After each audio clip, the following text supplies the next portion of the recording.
What a wonderful setup we have at the end of Global Champions League Round 1 and a springboard that will take us into GCL Round 2 later on tonight. Welcome back to GCTV. My name is Mark Lewis, and the Stars, powered by the Iron Dames, not only watch their closest rivals in the Stockholm Hearts, powered by H&M We Love Horses, have a difficult day, but they once again put themselves in pole position. They once again jump a double clear. Sophie Hinnes, Katrin Ackerman keeping all the fences up, and as Fredrik de Backer pointed out on commentary, listening to the crowd, listening to those in attendance here cheer for the Stars as if they were Riesenbeck International. Talks about their popularity, talks about the role that Katrin Ackerman plays in this team, that Sophie Hinnes plays in this team. And all of a sudden, this championship fight that we are talking about, this championship run from the Stars continues to gather momentum and continues to become more and more and more realistic the further we go into the season. If you take a look at the current standings, let's show you what it looks like, by the way, at the end of GCL Round 1, because this is how it stands. Stars, powered by the Iron Dames, as we say, double clear, the only team on a clean sheet. Riesenbeck International, powered by Kingsland Equestrian, find themselves on just a single time penalty. Christian Kuckuck, like he did in 2023, once again picks up a time penalty. But it was the first of many, many time penalties that followed in GCL Round 1. We talked about this being built like a speed course, but not being raced like one. And because of that, we saw heaps of time penalties. Doha Falcons, we know, in third place in the championship, staying in the mix. Falcons Wart United, we spoke heavily about their strong lineup, with Luna coming in Round 1, Marcus Eining coming in Round 1 alongside with Gilles Thomas. They jumped well for 4. Istanbul Warriors and Rome Gladiators, by the way, also jumping very nicely in GCL Round 1. 5s and 4s for them respectively. Madrid Emotion, well, are they indeed over and out for a GCL top 4 finish? You can imagine from here, an appearance in the GCL Super Cup semi-final becomes quite difficult. But the big team to talk about in that second page is that of the Stockholm Hearts, on 12 penalties, finding themselves in 11th position as it stands. 4 from Olivier Philipparts, 8 from his brother Nicola Philipparts, and the team from Stockholm find themselves on 12, watching their closest rivals jump a double clear. If you take a look at the top 4, Stars on clear, Stockholm Hearts just behind them on 12, Doha Falcons on 4, and Riesenbeck on a single time penalty. Those are the scores from GCL Round 1 for the top 4 teams inside the GCL overall rankings. So from that, we can see that Riesenbeck and Doha continue to put the pressure on the Stars. In fact, based on the Stockholm Hearts 12, you would imagine that a good second round could well see Riesenbeck and Doha perhaps even leapfrog Stockholm. Let's show you then what took place today for the Stars. This is the leading round, the leading rounds, shall we say, of GCL Round 1. Last team to go, Sophie Hinnes. Well, she has been a sensation for the Stars team, jumping superbly well, being very aggressive, not flirting with the time at all. Goes on to jump very, very well. And with a time allowed of 84 seconds, she was nowhere near a time penalty, finishing well within the clock on 79, and to keep her score clear. Katrin Ackerman and Chao Li. Amazing that Chao Li is still only just 11 years of age, by the way, jumping a clear as well. They then keep the team on a clean sheet. They then go into the provisional lead, and they put the pressure back on the Doha Falcons. They put the pressure back on Riesenbeck International. So that now, as we say, puts the ball back in the court of Riesenbeck International, who, up until the very last team, thought they were going to be the last team to go in Global Champions League Round 1. Although Philipp Weishaupt and Christian Kuckuck will tell you that they are still very much in the mix here. They imagine fences to fall. They imagine penalties to fall. And because of that, based on who they have here, based on who they are jumping, based on how well they know this ring, don't think that because the Stars are in pole position that Riesenbeck International feel like this is not their GCL stage to win. Let's show you what took place then for Christian Kuckuck in particular. We mentioned that time penalty, and well, after picking up that time penalty in 2023, we even made a joke with him that surely he is not going to pick up another one He did promise us that he would be well more aware of the time, but unfortunately these long bending lines around this massive grass arena has caught Christian Kuckuck out once more as he picks up a single time penalty and stops the clock just outside of the 84 seconds allowed. And because of that, Christian Kuckuck and Checker pick up a single time penalty. This is Philipp Weishout and Zinedine, still just 10 years of age. Watch the time penalty of Christian Kuckuck. Would have then just been that much more aggressive, and because of that goes on to beat the clock, does not pick up a time penalty, and Weishout stays inside, jumps the clear, and keeps Riesenbeck International on just a single time penalty. They will be very happy with that, and the fans were very happy with that as well. A big round of applause, as you would imagine, from those here in attendance for Riesenbeck International. In fact, we heard from Jenny Kuckuck, who leads a supporters group here in Riesenbeck, shouting for her brother and shouting for the team as well. They may well become far more vocal the later we get into GCL round 2. Let's talk about the Istanbul Warriors, who also will be very, very happy with just 5 penalties at the end of GCL round 1. Yet again, a time penalty, this time for Abdel Said, and a 4 for Olivier Robert and Iglesias. We caught up with Abdel Said to get his thoughts on today's GCL round 1 performance. Really lovely round from Bonamy and yourself today. How did it feel riding out there in this blazing sunshine? A little bit warm, to be honest. No, I'm really, really happy with Bonnie. She's back in shape. It was after breaking my ankle, I felt like we needed a couple rounds to get back in form, but so happy in this beautiful arena today. She jumped incredible. We know time faults have been here and there all over the place today, but keeping everything up is important, keeping everything upright, vital, or could be come the second round. I mean, I tried to do an inside turn. I know we are a bit slow, especially the first round, because she spent so much time in the air. So I did one inside turn. We were 1 second over. Yeah, I maybe to the plank oxer I was a bit too cautious because a lot of horses were struggling there. I think there I could have been a stride tighter, but besides that I would have done exactly the same plan. Frederick de Backer at the start of the day mentioned Istanbul Warriors were looking like one of the favourites for today, which if you look at the league standings seems an unusual thing to say. You're very much in with a chance for a podium here though. I think, you know, because Olivier and myself, we brought our best horses out today and for both rounds. So I think on paper, but like, you know, in this sport, everything can happen, a time fault, a rail, a touch. But we're still in the fight. We'll do our absolute best and hopefully we can end up on top. Good luck, Abdel. Thank you so much.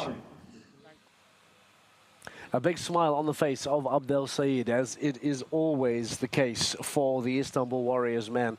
Jumping clear from a jumping faults perspective, but there was that single time penalty that unfortunately takes the Istanbul Warriors, powered by Carpe Diem, into 5 penalties overall. Falkenswaard United were one of the teams that we identified as one of the teams to look out for today. They came out incredibly strong on the lineup with Gilles Thomas and Luna and Priam Duroser from Marcus Eining. A clear from the young Belgian, 4 from Marcus Eining, puts them on 4 penalties, but they are right behind that leading pack of 1 from Riesenbeck and clear from Kanstars, so keep an eye on them. We caught up with Gilles Thomas to get some reaction. Gilles, we discussed earlier about this league and today being about fine margins. You go out there in a course, went clear. How do you feel? What's your response to the round? Yeah, actually already yesterday in a small class I had a very good feeling on Luna. So I felt that she's in good shape, and then yeah, she showed it also today.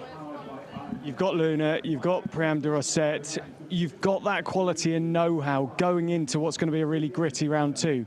Are you sticking with those 2 horses? I stay with Luna, but Marcus goes to Coolio. I think that is also a very good horse. And yeah, I think we are quite good in the standings. I think there's only one clear that's on 1 time fault, and then a lot of teams on 4. So I think a lot of things can happen. Of course, now it also, if you can go double clear in the next round, all sorts is going to be going on. Yeah, that's true. So that's the plan, I think, for the second round, double clear. Good luck. Thank you. Gilles Thomas continues to impress this 2024 season, once again jumping another clear in GCL round 1. Let's go back into the warm-up arena. Dan Strange, our journalist, standing by for us to give us some thoughts, to give us some reaction as to what has taken place in GCL round 1. Dan, let's talk about it. I think time penalties will be the big talking point, but I'd love to get some thoughts from you as to what was recurring themes, what was being discussed amongst the riders today in that Global Champions League opening round. Yeah, thanks, Mark. Well, I've moved into the shade, not just because it's really warm out, but of course that was a red-hot round as well. Really interesting, the outpouring of emotions from Cannes Stars. And for the first time really this season, I would say as well, almost a feeling not of arrogance, but of genuine expectation that they will continue through the second round and through the rest of the season. Richie Vogel, just had a chat with him. He's just walked past us as we came on air. He was really, really pleased with how his round went. Of course, very, very quick as well, drawing oohs and ahs from this knowledgeable Riesenbeck crowd, and he just said that's just natural pace from his horse. Delighted how it went. What I found really interesting at the end, and we mentioned it in the leaders interview, was how the Riesenbeck International fans responded to Cannes Stars. It's wide open. The other thing to mention was Nick Skelton's response to Rome Gladiators as Carl Tim came out. He was thrilled with their performance, Mark. Well, we talk about the horse-loving nation that Riesenbeck is. We talk about this community. We talk about everyone in and around this region, and that's exactly how and why, Dan, we see them cheering for Sophie Hinnes, cheering for Katrien Eckermann. They appreciate horsemanship. They appreciate those performances, and that's why, for example, the team that knocks out their own team off the top of the leaderboard still gets a round of applause. Let's talk about round 2, Dan. I wonder what's around you, what you've seen. You just mentioned Richie Vogel having a walk by you. Have you picked up any thoughts, any comments being made ahead of the second round later on today? Yeah, very much, and it's good that you mentioned Richie Vogel. I'm not sure whether it's him or David that drop out for New York Empire in the second round. Didn't they go well in the first, having languished through this season so far? Dennis Lynch comes in on Cordial, and we know that when he's jumped in the GCL this season, he's been a mainstay at Lynchpin, if you will, sorry for the pun, Mark, for their team. There's lots going on. Carl Tim wasn't sure what was happening for Rome Gladiators. There are changes to be made. One of them, of course, Madrid in Motion. Sarro dropped out for them. Eric van der Vleuten was pretty happy with his team, but he knew also that they needed to improve. Not masses more has been said so far, and it seems all the riders have disappeared to get in to the shade just to rest briefly. All right, Dan Strange, thank you very much. We'll let you head back, start getting ready for GCL round 2. Dan in the warm-up arena, getting us some inside thoughts, getting us some views from the ground as to what has been discussed from the riders post-GCL round 1, and of course now in the build-up to GCL round 2.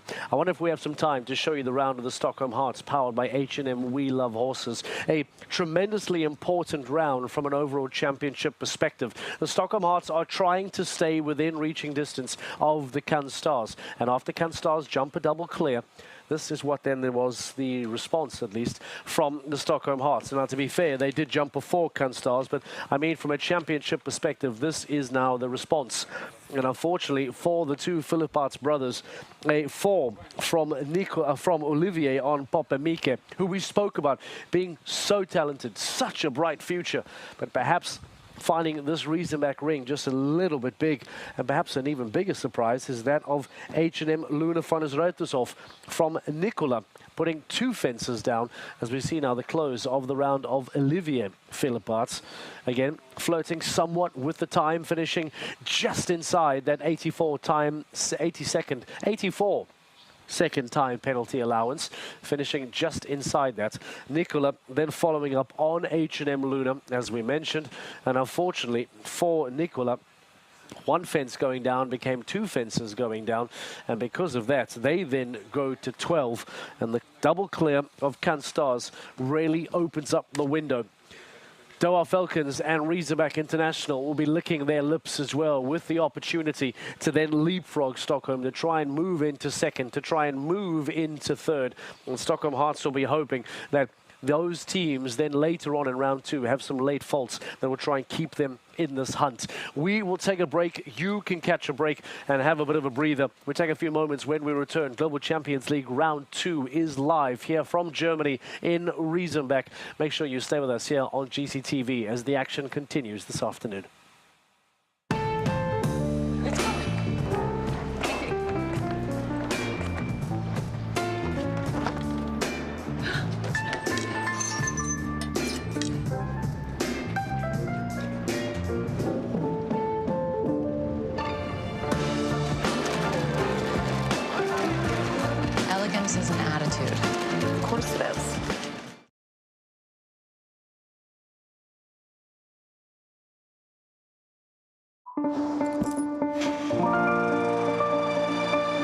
Triumph is never given, but earned.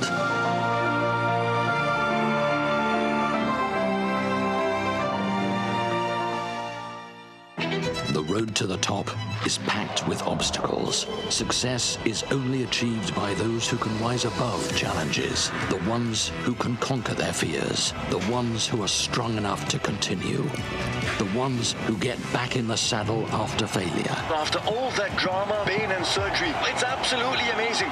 The ones who defy time, the ones who prove their worth. It's magic at the age of 23. Show real determination and find the right balance in life. We all face our own obstacles, but dedication and patience leads us to rise above these barriers.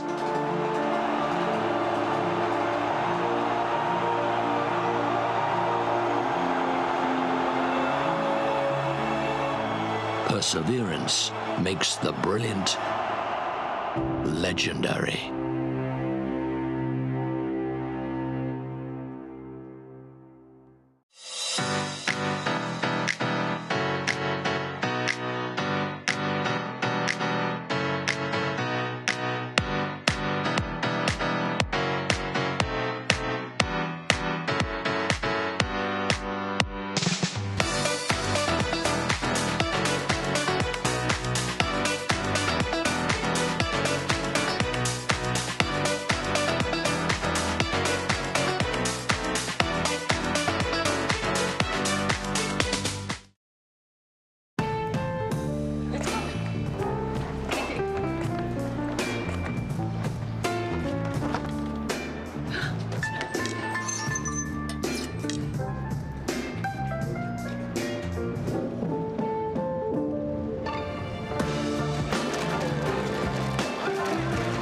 Elegance is an attitude. Of course it is.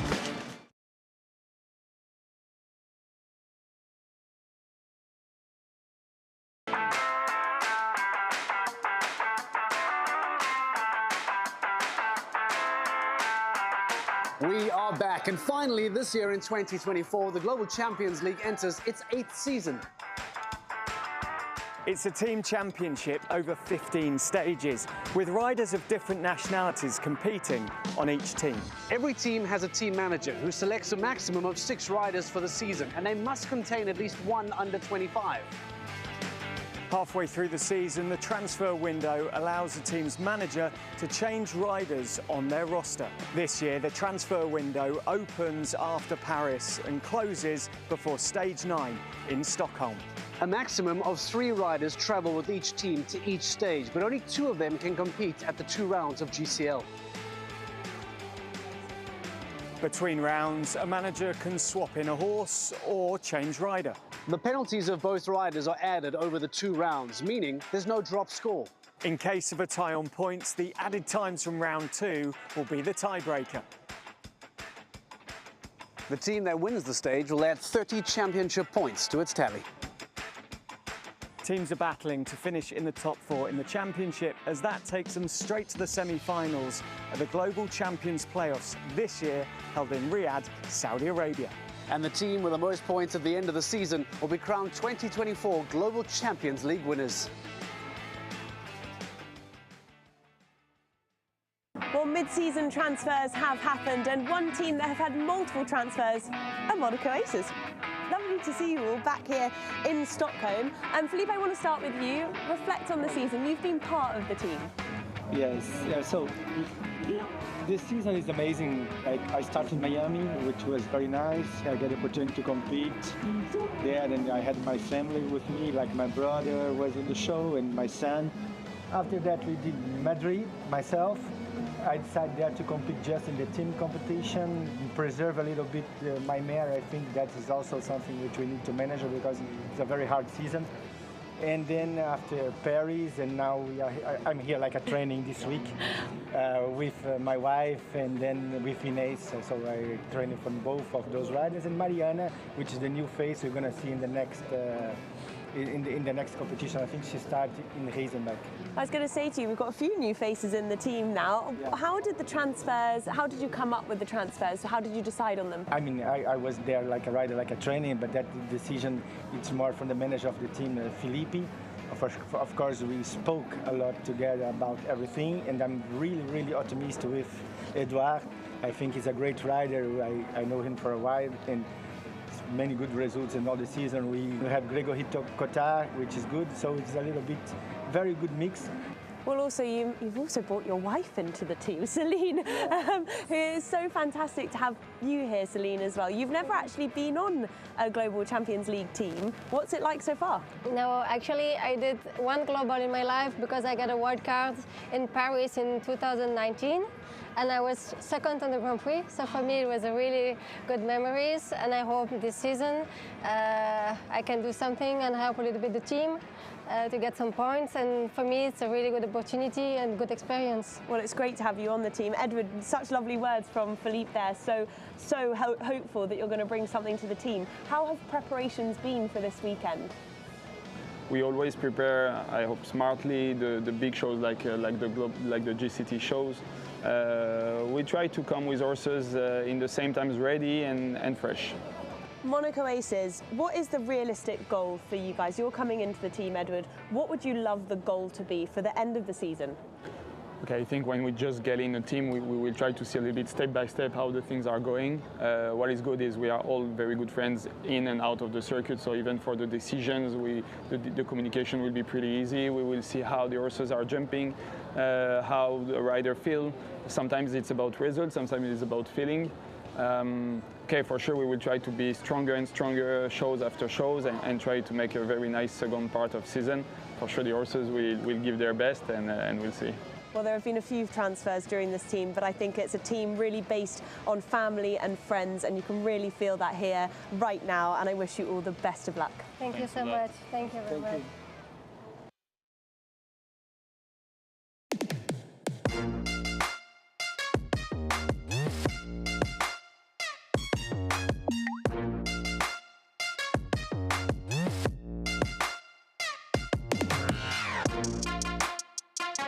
Deborah, it's so nice to meet you. Thank you so much for being here. You are the team owner of Cannes Stars, powered by Iron Dames. But for those who don't know, what is Iron Dames? Iron Dames is a project which was founded in 2018 to promote women active first in motorsport. And since this year, through the Cannes Stars powered by Iron Dames in the equestrian world.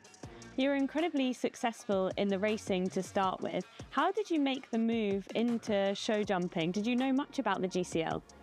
I knew a bit about the GCL, but first of all, it was an opportunity which came to enter the equestrian world, which is also a world where men and women compete at the same level on equal terms. And it's a very nice, on the more personal level, it's super nice because I have the opportunity to come back to my first passion, which was show jumping. I started competition when I was a child, a young teen. Then life is what it is. You evolve, you do many things, and the opportunity came. So I took it, and I'm happy to be here.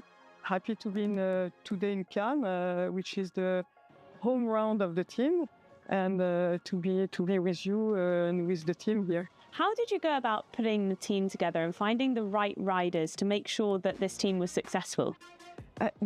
What is important, what makes the Iron Dames what they are, is the family. It's a family atmosphere. We try to have the best person fitting the spirit of the Iron Dames, and our 6 senior riders, Kim, Sane, Yanne, Sophie, Catherine, and Nathalie, really fit the Iron Dames family and match the Iron Dames attitude.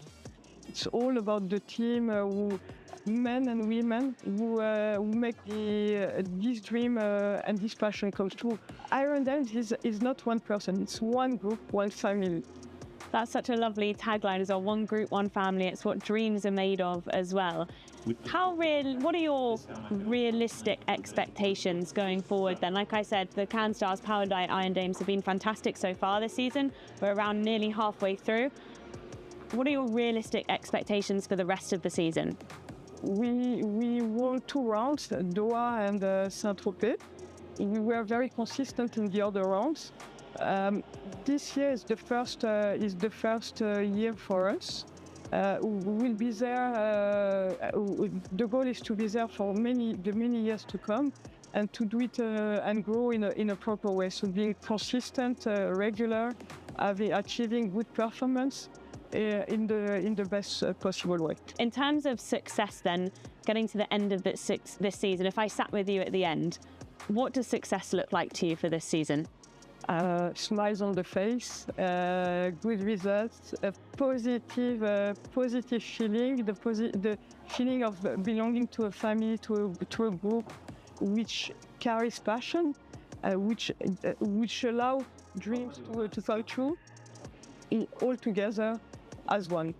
Well, it really is women driven by dreams, but you are at the very heart of that, driving so many dreams for so many women and generations to come as well. And actually, I think it's about time I become an Iron Dame as well. Deborah, thank you. Thank you so much. Yeah, that's clear. Exactly what you expect from Eining. Marcus, you're 3 from 3, 100% for the season. How do you feel ahead of this weekend? Yeah, I feel very positive. The last weeks we made a step forward. It was a very exciting class last week in Madrid. It was very close. I said we were very unlucky in Doha, and we had the luck on our side in Madrid. And we were very happy to win the league in Madrid. It was a huge leap after Madrid for Valkenswaard United. Was there anything said in the team about that? Yeah, okay. Jill is an amazing rider. He's still quite young, and John is a legend. So we always hoping for them. But it's not at the end really important that you win the league or the stages. It's more important that you're really consistent over the season and that you have many steps on the podium. So that was a big step for us. And so far all the teams were struggling a bit and were a lot of up and downs. But we hope now that this gives us a real big push for the next shows to be the winner at the end. I have Priam de Rosé and River. They are 2 quite experienced horses. They had already a couple of rounds on this level, so I'm quite hopeful to help the team Valkenswaard United. I have a Priam de Rosé. Already such a long time, since 4 years old. He's now 13. He's very experienced on this level. He had already a couple of clear rounds in the teams. So far I'm very hopeful.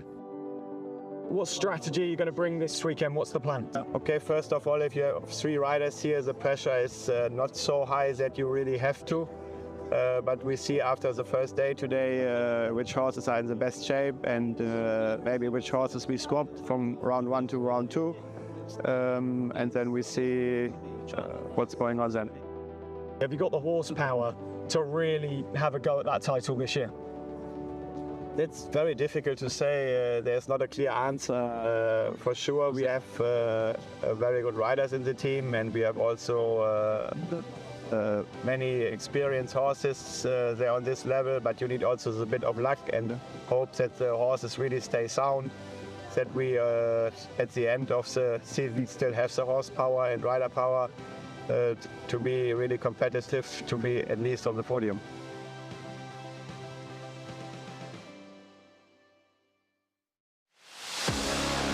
Crosses the finish line in the final round of jumping in Global Champions League. And Riesenbeck International have won the Super Cup. We had 2 unbelievable years in the past. We were first team ever winning both last year, the overall and the playoffs. So we knew that was special. We had also lucky moments and had the luck on our side. So I think we have had all our very great last year. Obviously this year will be tough to do what we did last year. Just the amount of wins we had last year and the way we won it was incredible. Things will not get easier the next couple of months. The Olympic Games are coming up. Means there's also some shows we need to do for the team, for the German team. So it will not make it easier. Also last year we were not like, things went always good at the show, but we had Lutke breaking his hip, me breaking my foot, Owen McMahon breaking his elbow, all in like less than 2 months. So it was not that things went perfectly smooth last year. But this year everything went wrong what could go wrong. But now I think it's time to make it up. But we need to be very consistent now for the rest of the season, and that's why we started here with the strongest possible horse-rider combinations we have. For sure on the paper we don't have to worry about somebody, and on the paper we are strong. We thought actually we were very strong in Shanghai and we ended up last, so I have to be always careful with that. What happened in Shanghai was obviously with our new under-25 rider, Harry Allen, who is really strong. He was unbelievable in Doha. We were like, wow, this guy is going to make us a lot of clear rounds this year. He just had a bad distance to jump before. The horse got scared, stopped. This is something what should not happen, but happens. This is how our sport is. Schulze Topov is in good form, Christian and myself. So I think we are okay, and we're not really looking for somebody. We really trust Harry Allen. He just had a bad show. He has an incredible horse. He's an incredible talented rider. And this is absolutely not Lutke's way of doing things, that he's changing riders just because they're not performing at the show as good as he was hoping. Madrid is one of my favorite shows. It's very big. It's all traditional ring. I really like to jump here. It's something very special. In the last 2 years, we didn't see so many clear rounds in the Grand Prix. With the horses we have here, we don't have to worry. We have all the horsepower and all the scope in them. The ring makes them perform very good. The horses, they feel it. It's a special show. I have Kobe and Sinade here. I have a very good feeling on him for this weekend. We know we can always trust him, and he has delivered tons of good results in the Global Tour. And I hope for him that he's in good shape. If he's unbelievable, we are here to really make a big step forward, and hoping it works out.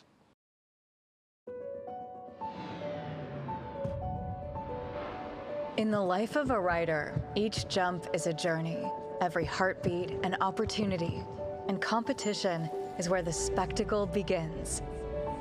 Every victory, a celebration. Amidst the luxury and elegance, I found my home.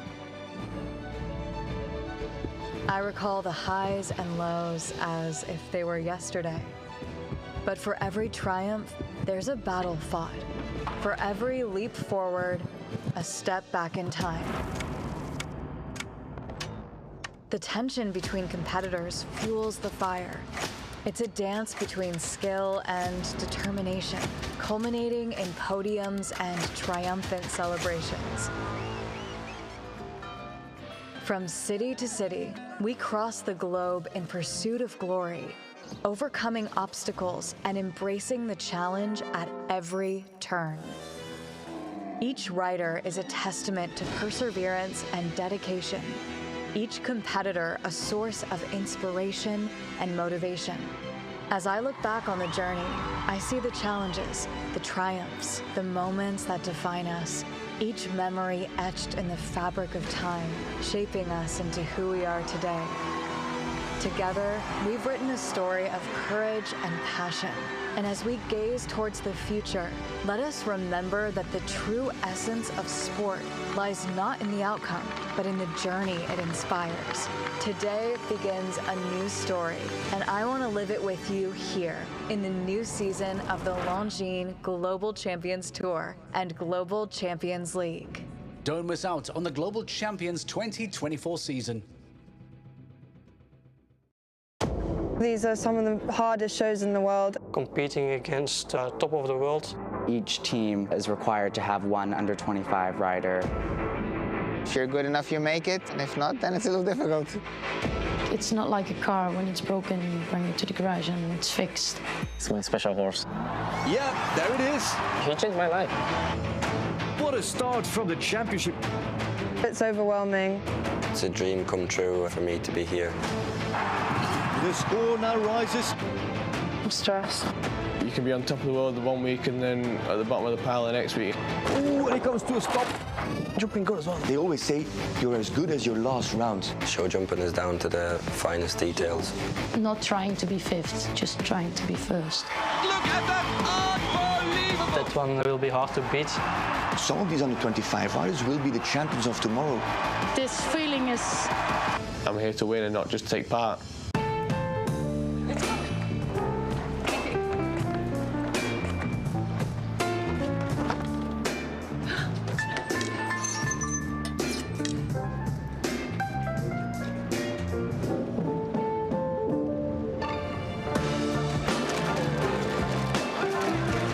Elegance is an attitude. Of course it is.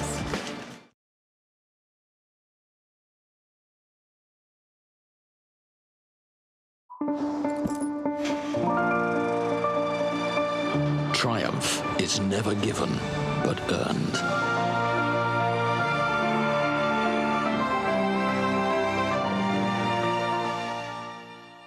The road to the top is packed with obstacles. Success is only achieved by those who can rise above challenges, the ones who can conquer their fears, the ones who are strong enough to continue, the ones who get back in the saddle after failure. After all that drama, pain and surgery, it's absolutely amazing.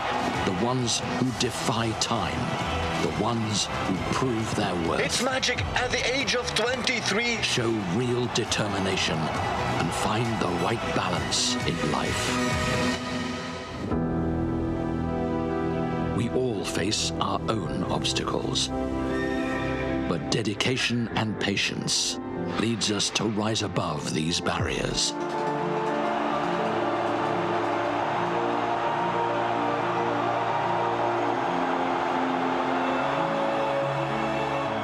Perseverance makes the brilliant legendary.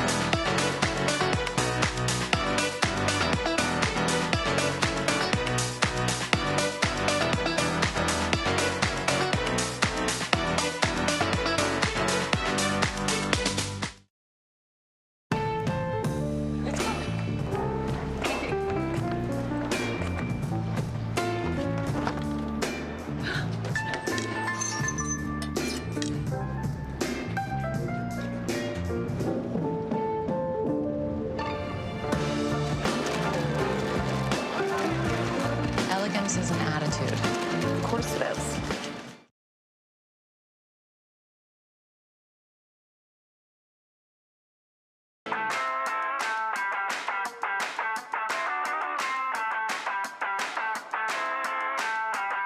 We are back, and finally this year in 2024, the Global Champions League enters its 8th season. It's a team championship over 15 stages, with riders of different nationalities competing on each team. Every team has a team manager who selects a maximum of 6 riders for the season, and they must contain at least one under 25. Halfway through the season, the transfer window allows the team's manager to change riders on their roster. This year, the transfer window opens after Paris and closes before Stage 9 in Stockholm. A maximum of 3 riders travel with each team to each stage, but only 2 of them can compete at the 2 rounds of GCL. Between rounds, a manager can swap in a horse or change rider. The penalties of both riders are added over the 2 rounds, meaning there's no drop score. In case of a tie on points, the added times from round 2 will be the tiebreaker. The team that wins the stage will add 30 championship points to its tally. Teams are battling to finish in the top 4 in the championship, as that takes them straight to the semi-finals of the Global Champions Playoffs this year, held in Riyadh, Saudi Arabia. And the team with the most points at the end of the season will be crowned 2024 Global Champions League winners.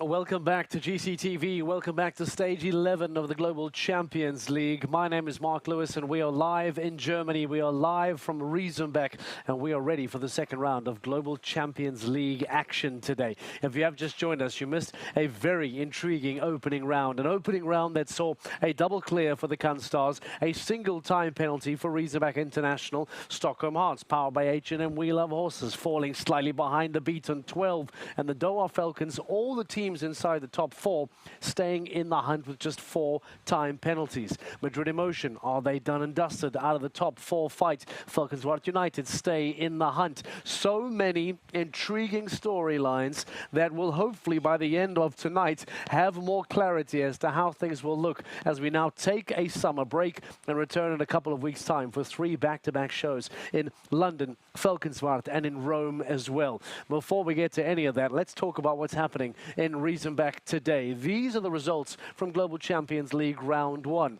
We remind you of the only double clear to come from GCL Round 1, and that belongs to the Canstars. Very impressive performance from Sophie Hinners, from Kathleen Ackermann, as they produce a double clear. Riesenbeck International, well, Philip Weishaupt jumping clear. Christian Kuckuck keeping all the fences up, but once again delivering a time penalty. Something that we saw and spoke to him about. In fact, if you recall, in 2023, that time penalty, seeing them lose the championship or lose the opportunity to win the stage here. Once again, Christian Kuckuck and a time penalty in Riesenbeck. New York Empire, powered by Lugano Diamonds. Very impressive from Richard Vogel and David Will.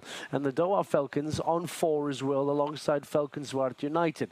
Rome Gladiators and the Istanbul Warriors will be happy to find themselves on the top half of the table. But it's the bottom half of the table that makes for interesting reading. Madrid Emotion, as we mentioned, is their hunt for a top 4 finish, now officially done and dusted as they come into GCL Round 2 on 14. And the Shanghai Swans, they continue to struggle in their season as well. And what about the Stockholm Hearts, powered by H&M We Love Horses? We spoke about them. They will be very early to go. And are they now going to lose room? Are they going to be leapfrogged by the Doha Falcons, by Riesenbeck International, and perhaps even really threaten a top 4 placement if they have a very difficult GCL Round 2? We'll find that out, of course, a little bit later on. We love the idea of virtual rankings here on GCTV because it gives you some great insight as how things would look on the overall table if it ended right now.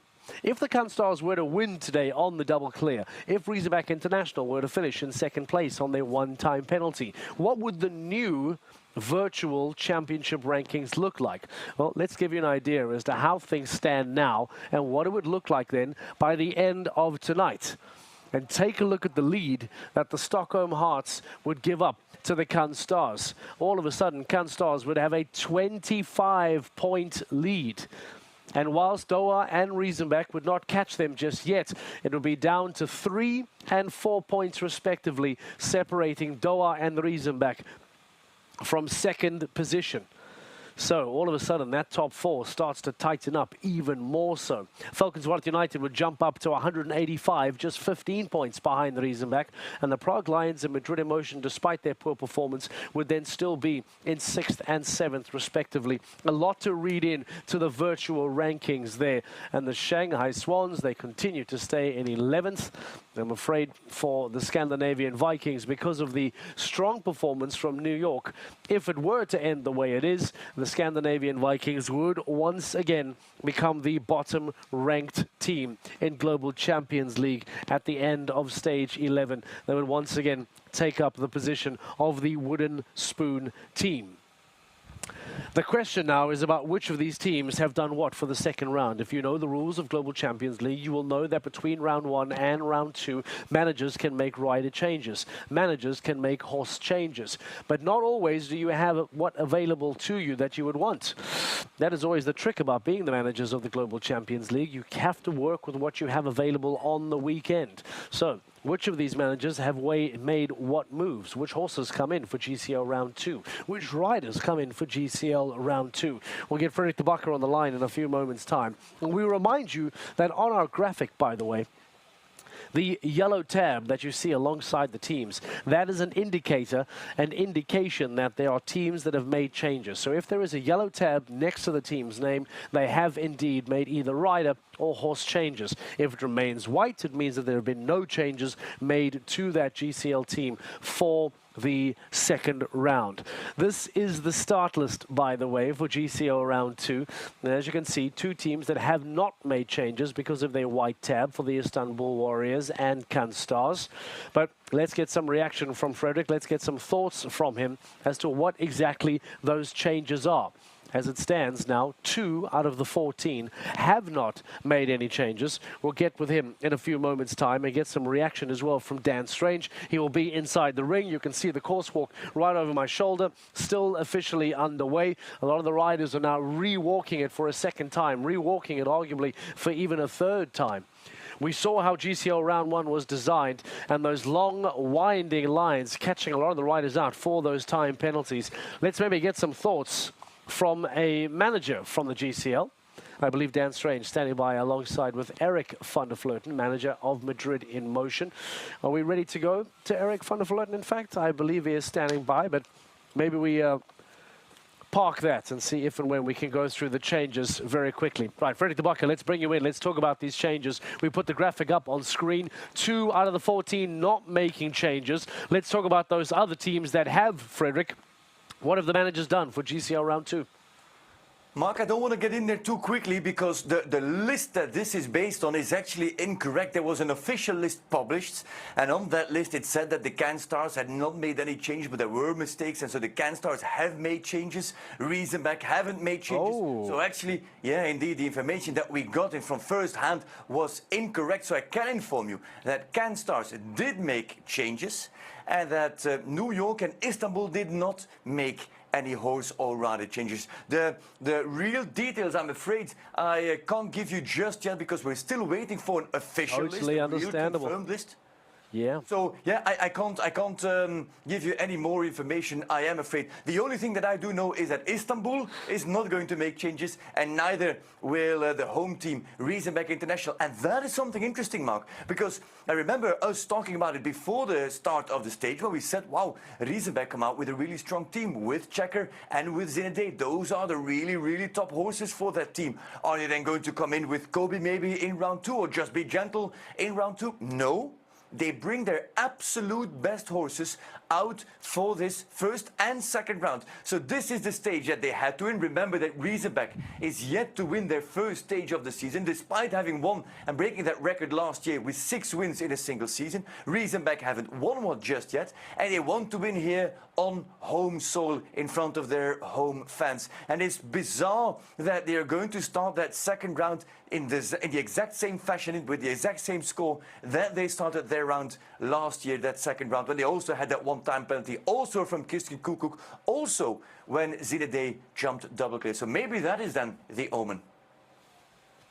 Absolutely. Frederick de Backer, you've done your job superbly. We come to you for insight. We come to you for clarity, and you have delivered that to us even without adequate information available on your hands. So for that, we thank you very much. Frederick de Backer giving us some clarity that, in fact, there have been some changes, and arguably where there haven't been changes, there's an even bigger talking point. Riesenbeck International, as we said, they would have targeted this stage months ago as the stage that they need to win. How the season has played out makes this even more important for them. But once again, Philip Weishaupt, once again, Christian Kukuk will look to try and win in Riesenbeck. And as Frederick points out correctly, after having won 6 stages in that record-breaking 2023 season, they are still searching for their first. Is it going to be today? We mentioned Eric van der Vleuten, by the way. We mentioned Madrid in Motion. Are they out of the top 4 hunt? That becomes the big question. Dan Strange standing by alongside with the manager for Madrid in Motion. Yeah, Mark, we're down here in the arena, and we wanted to catch up with one of the managers of the team, Madrid in Motion's, Eric van der Vleuten. Eric, a difficult opening round for your team, but it's been difficult for a number of teams. As a manager, how do you manage that? What's said behind the scenes? Yeah, good. We try to do the best what we have in our team. The first round we had Famfa jumping and Michael. I must say they were both bit unlucky. Van Sar jumped actually very good. He got 2 faults on the end. The horse is maybe a little bit inexperienced. He needs to get a little bit more experience. Michael had an unlucky fault on the last double coming in. So the horses didn't jump well, but okay, the result was actually on the end not the best. So we made a little change now for the second round. We put in Mark Macaulay, with his best horse actually, who has the most experience from the horses we have here. So we have him in for the second round.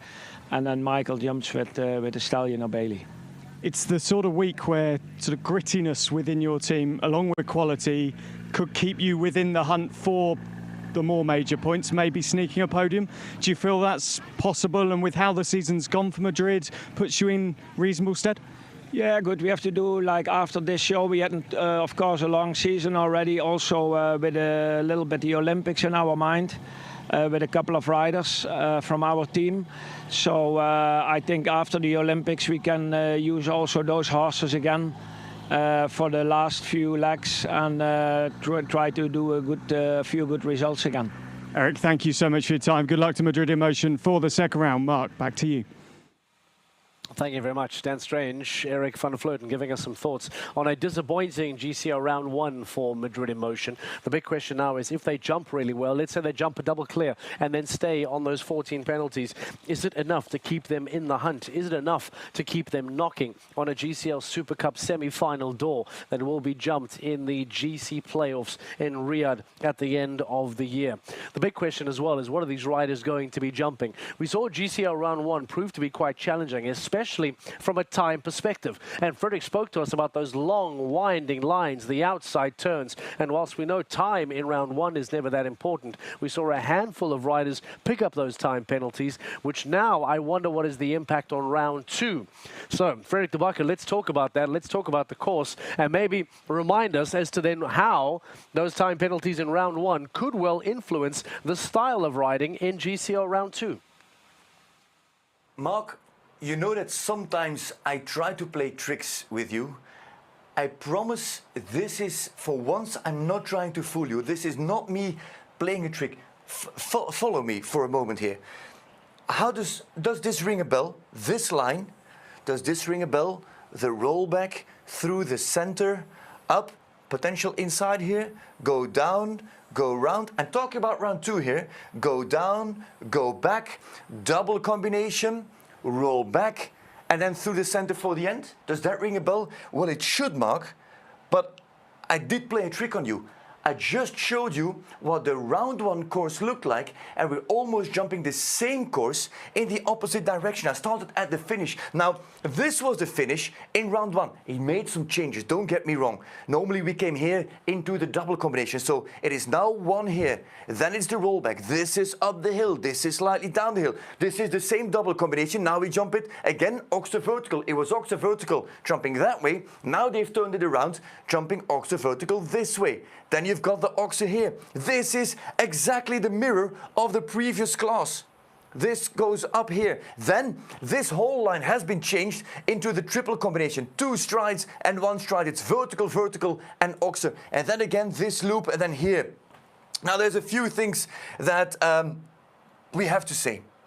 First of all, of course, we mentioned in round 1 in this course walk that these loops could cost a lot of time. And Mark, they did. They cost a lot of time, and it's going to happen again. It'll depend on how brave Christian Wiegand is going to be to handle the same calculation for his time allowed, but in theory, his time allowed cannot be that much off than the one that he had in round 1. So I'm not talking yet about technical lines. I'm just talking about the similarity of the course, jumping it in the opposite direction, and the loops that had such an impact in round 1.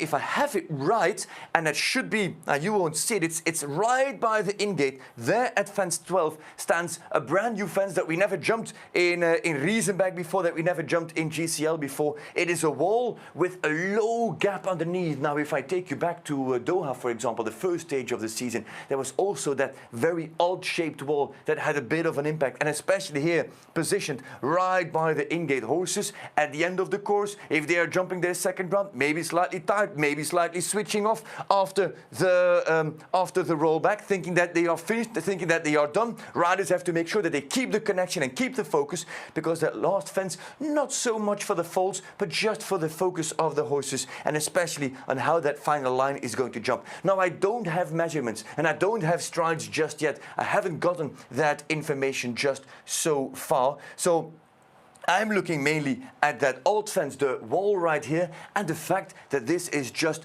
the opposite course of what we've jumped in the first round. This is going to be 5, maybe sometimes 7 to 8 to even 10 centimeters bigger. That is already guaranteed. And the slope, as mentioned, with here this highest point and then the arena going down into those directions, the slope will also have its impact. As you see, the triple combination is going slightly uphill and you have to come out on the oxer. It's vertical, meaning that you have to come in quite slow and then do jump up the hill. So you need quite a bit of punch to come out of that combination, then organize and make that loop. But still, Mark, I am thinking about the time allowed again because of all those loops.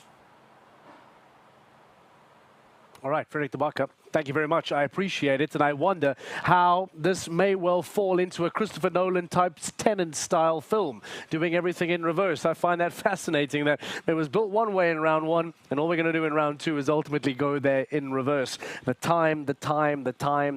That is the big question that we have pointed out in GCL round 1. And I wonder now if GCL round 2, how big of a role, how big of an impact is that going to play? Abdel Sayed from the Istanbul Warriors, powered by Carpe Diem, gives us some thoughts on GCL round 2. Yeah, thanks, Mark. We're down here in the shade in the arena just with Abdel Sayed and Olivier Philipparts, of course, Istanbul Warriors and Stockholm Hearts. Abdel, let's start with you. Just looking and thinking through the course, what's your first response to this round 2 course? I think it's actually really well built. It's tough, but you need to concentrate till the end, I think, but it's not a killer height-wise. And yeah, I think it's a very, not well-built course.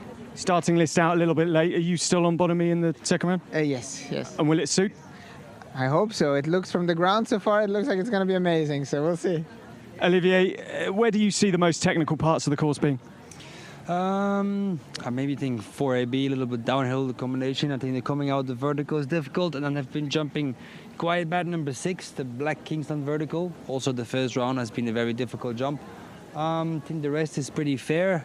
I think the last jump is difficult also, away off the in-gate, a bit long distance. I think many horses will have behind the front rail, so I think that's where the most faults are going to be. And just quickly, Stockholm Hearts first round, not really how you wanted it to go. Hopes that you can respond, but really it's kind of clinging on in there and trying to get as many points as you can. Yeah, I mean, 12 faults in the first round is just not good enough, so we just got to go and jump clear and move up some spots. Olivier, thank you. Abdul, thank you for your time. Good luck to both your teams for the second round mark. It's going to be intriguing how this one pans out. Dan hanging out at the perfect spot. I see Gilles Thomas behind him as well. Thibaut Spitz was behind him. Olivier Philipparts, Abdel Sayed. He really does rub shoulders with those riders behind the scenes. Dan Strange, thank you for giving us some thoughts, some reaction, and from the riders in particular as to how GCL round 2 may well play out. It is going to be very intriguing to see the impact of this on the overall championship standings as well. We talked about the Stockholm Hearts, and in fact, Olivier Philipparts himself there mentioning it as well, that the 12 penalties is simply not good enough in Global Champions League, and because of that, can the Stockholm Hearts all of a sudden lose some major ground in that championship hunt? We showed you the virtual rankings. If things were to end the way they did now, Doha and Riesenbeck would close the window between themselves and the Stockholm Hearts down to just 3 points. So, Stockholm Hearts need to jump double clear in round 2, and they will be hoping that fences fall for Riesenbeck and for Doha. Before we wrap, let's go to Dan Strange one final time. Dan, before we close, let's hear from you. We heard from Olivier Philipparts, we heard from Abdel Sayed as well. I see you rubbing shoulders with all the riders there. Some closing thoughts on preparations for GCL round 2. What else have you been hearing? Time. Has that been a talking point at all? Yeah, it has been. Mark, you wouldn't expect anything more from me, rubbing shoulders with all the stars. You know, Thibaut Spitz was there, Gilles Thomas as well. I spoke to Luca Beerbum, you know, the biggest star of them all here at Riesenbeck International, of course. He commented about his team that he said the horses were perfect. They didn't put a foot wrong. He maybe suggested that because the riders just sat back a little more than he wanted them to. He wanted them to push on a little bit more. That time fault came in. We know how important time faults can be for Riesenbeck International. It cost them here last year. Will it cost them again today? All right, Dan Strange, thank you very much. I do have some updates, by the way, with regards to the information that was provided, as we said a little bit earlier on, there being some errors on the start list. Only Istanbul Warriors make no changes. Even the Riesenbeck International makes some horse changes. So, Dan Strange, thank you very much for that. We wrap up with Dan and say goodbye. We'll catch up with him in a few moments' time. Riesenbeck International making horse changes. Kobe and Just Be Gentle come into the mix. Kobe and Just Be Gentle tasked with going on to win the stage here in the Riesenbeck. For now, let's go on to say bye-bye from GCTV. Let's go join the feed. Let's go join GCL Round 2 live in Riesenbeck. With a full group of 45 riders taking on this qualifier, 17 individuals to be precise, and then the other team riders tomorrow in that Grand Prix that we will try to qualify for. Tomorrow in that Grand Prix there is €500,000 of prize money up for grabs here in Riesenbeck. So this is going to be an interesting qualifier.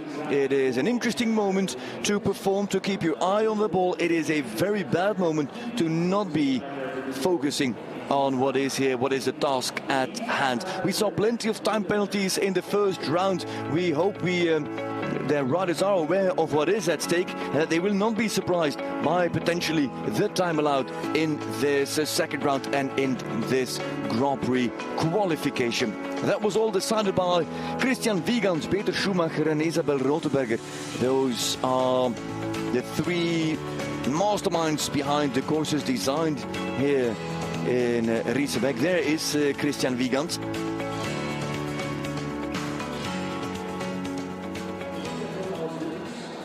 And so he has built us this course. Here straight away, fence 7. There's a plank at the front of the Oxer.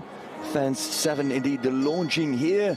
The vertical that you see of Ludgers, that is fence 2. And these men and women have been discovering the course of Peter Wiegand over the last few minutes. Let's have a look at some of the highlights of that course walk.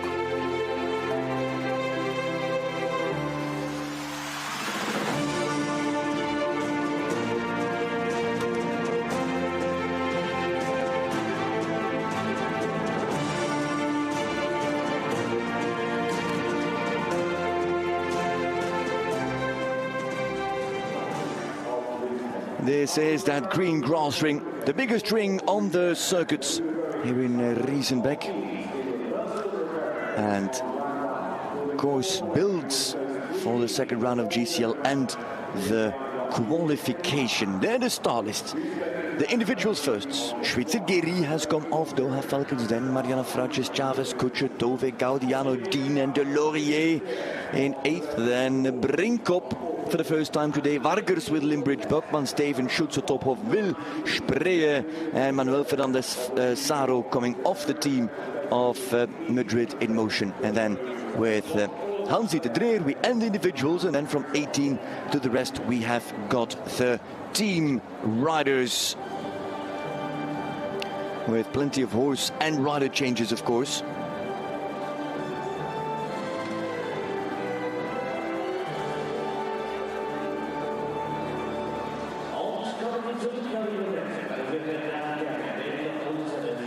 At the end, Lynch with Cordial has come in for New York Empire, powered by Lugano Diamonds. Vogel alongside of him, and then Kukuk with Weishaupt, Just Be Gentle and Kobe, and then the Iron Dames, ladies and the Iron Dames horses with Calamandia and with Sinclair.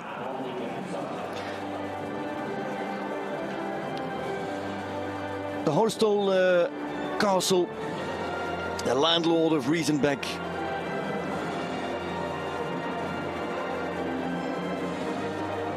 And then as we hover, we'll meet the Riesenbeck International venue here in this beautiful green oasis near the German-Dutch border. Beautiful garden as well to that castle in what is North Rhine-Westphalia. And here is the beautiful venue, manicured by that man on the right, by Ludger Beerbaum himself. Vrieling, Hetzel I saw there as well.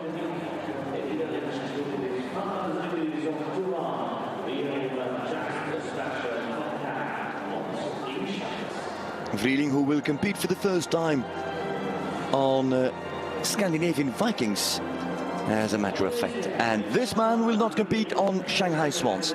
Pius Schweitzer has come off the team. Schweitzer competes as individual with Just Special VK and is going to try to qualify for that Grand Prix of tomorrow, worth €500,000 in prize money. But this is not bad as a warm-up either. 105 is up for grabs.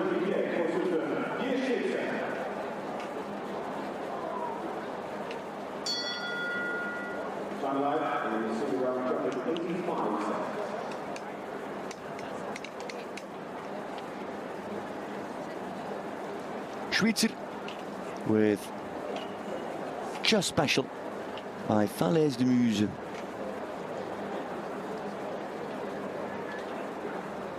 Out of the mare by Toulon.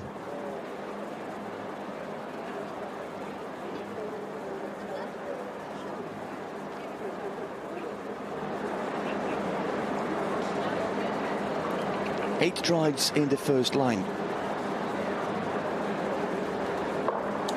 Roll back. 6 into the double. 6 again. The front rail out of the way. That looked like it was going to get close. Then it's quite the loop to meet fence 6, Kingsland. Roll back to 7 again. Big stretch there on the back rail just, and Schweitzer having to be a little bit stronger than wanted in the line from 7 to 8 on the 5 strides, goes round the launching clock, rolls back then to the natural colored oxer, into the triple next. Very forward if you ask me. Just Special handles that really well, ears breaking the back of her neck, fighting with Pius Schweitzer. 2, 3 more fences.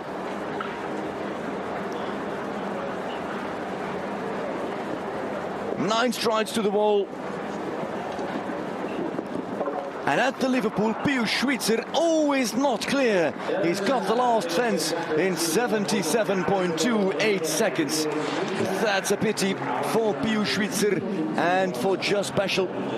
Good effort, a very good try. 77.28 is the time. The time allowed, by the way, is 85 seconds. Wow, that was a one stretch. Oof.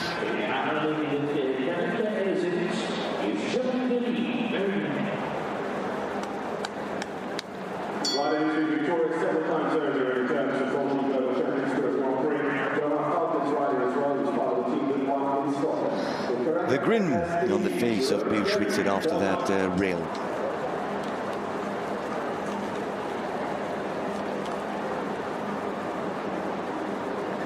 Geri next, of Doha Falcons. Bender in, the Leicester still there.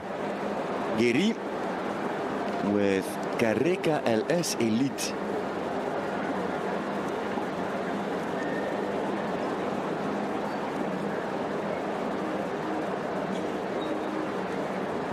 Nice and quiet in the first part.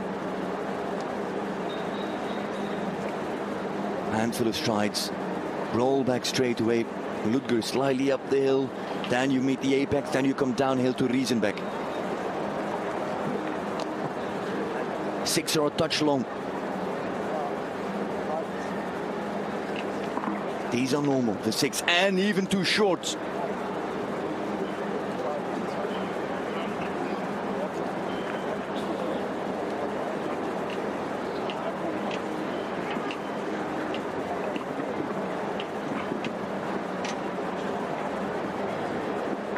Six here has from the oxer to the vertical. And now the long loop around Longy, nobody going in front to this big oxer.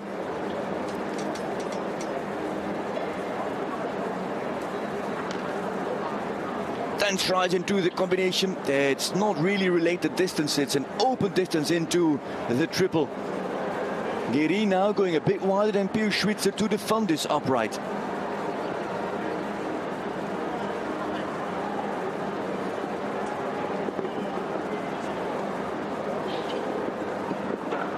And 7 to get home, and he also has that same fence, just like Pio Schwitzer.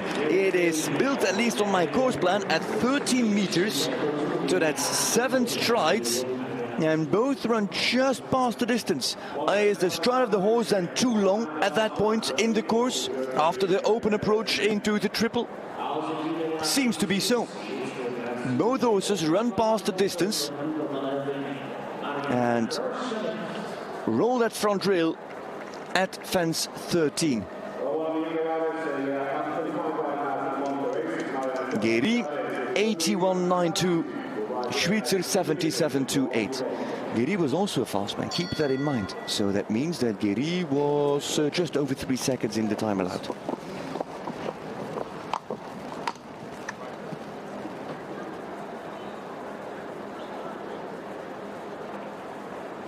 We're looking at the team around Mariana Frauches Chavez with Obi van Klapschut.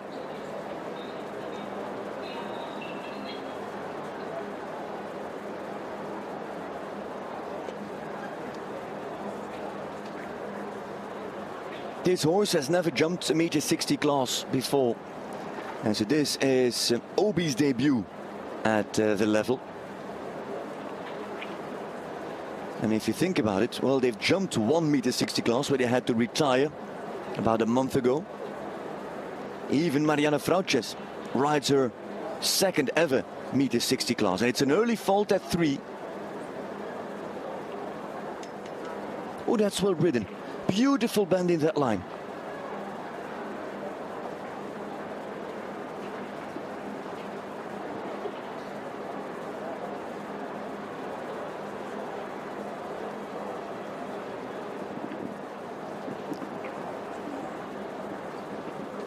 And she goes there on 5. We saw Guéry do 6 to the upright. Very confident, just motored on there on 5 strides.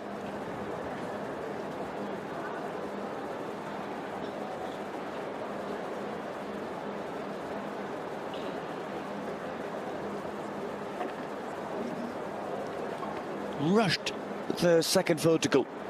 Got her a bit too early, and maybe she could have supported him a touch better there to jump the second upright. It is now 12. Has to keep it together. Stay focused. Helps him well. Tries to give him a bit more room. And jumps it. And it's just in time.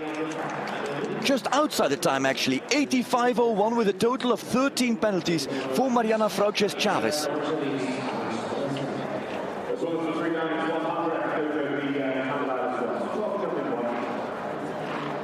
That's the fault at 3, the Riesenbeck International Oxer.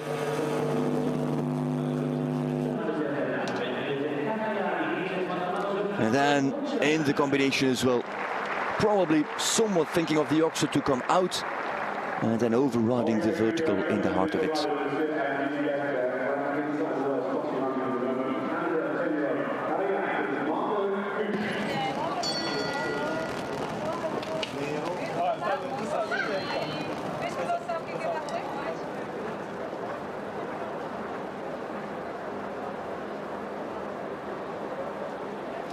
There is Kutscher with Karajan. Impressive at the first fence. A stallion by Kanan and Verdi. This is comfortable to go this wide, but I don't know if it's a good plan to go that wide.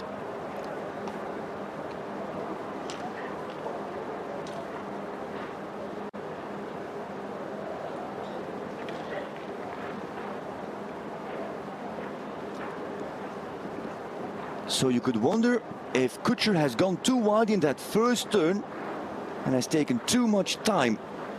This is compared to Pio Schwitzer's time. That would land him now at 81 seconds. and just inside. Kutscher and Karajan.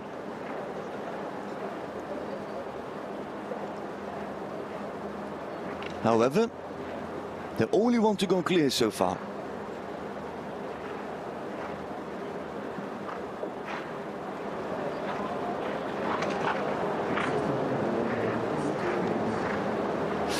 Time allowed could become an issue for Marco Kutscher. Here another very, very wide turn. Oh, nearly hugging the wing there. Kutscher, he's got 85 seconds allowed. 85 is allowed, he's not going to make it. He's not going to make it. Marco Kutscher, Karajan, clear but not in time. 2 time penalties, 86.65 seconds for the gorgeous Stallion and the well-experienced Marco Kutscher. The 2 big turns, the turn from 2 to 3 and the turn from 10 to 11. The main danger zones to win and lose time, and he is 2 seconds outside the time allowed with the big striding Stallion.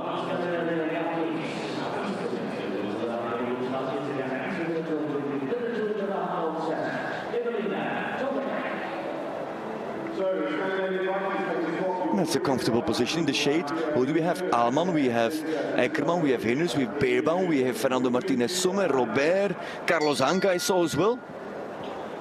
Who needs hospitality if you can sit with Beerbaum on a wooden bench? This is Evelina Tovek, winner 2 de la Motte.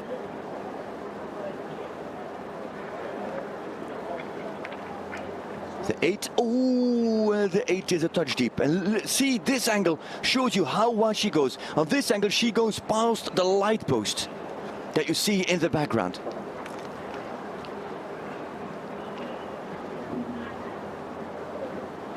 And it's a very early 8 already for Tovek, who has plenty of jumping still to do. Now, normally, she is a fast rider, this Evelina Tovek.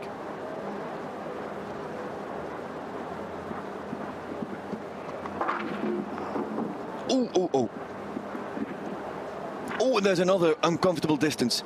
She sat there on 5.5, where it is or 5 or 6. Both are possible.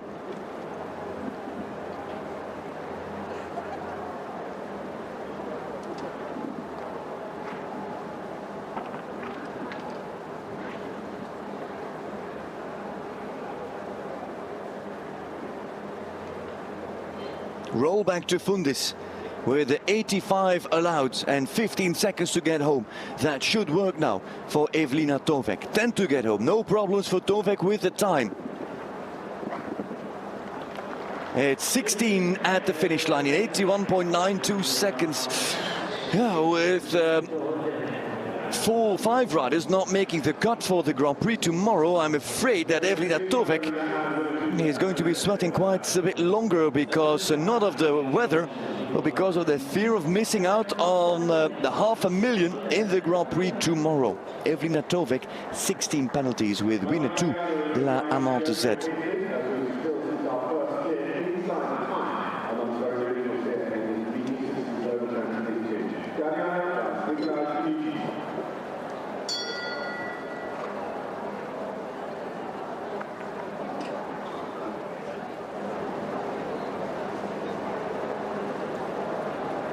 Disappointed, she walks out, and that's understandable. Who has gone clear? Well, Marco Kutscher has gone clear, but he wasn't inside the time allowed, so he sits on top in the leading position with only 2 time penalties. As we await the start of Emanuele Gaudiano, the clock, the countdown is on. He is on Nicolai the music.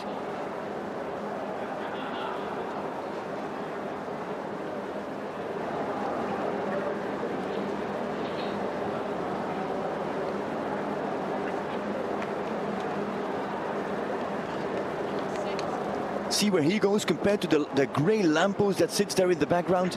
Much tighter than Tovek, but with the tighter approach to front rail.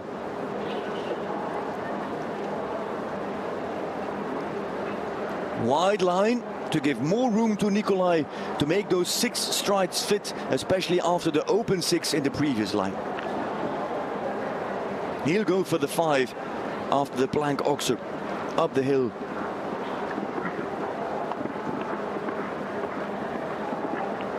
Oh, nearly too deep there on the 5. Good reaction from Nicolai by Canan and Nabab de Rêve.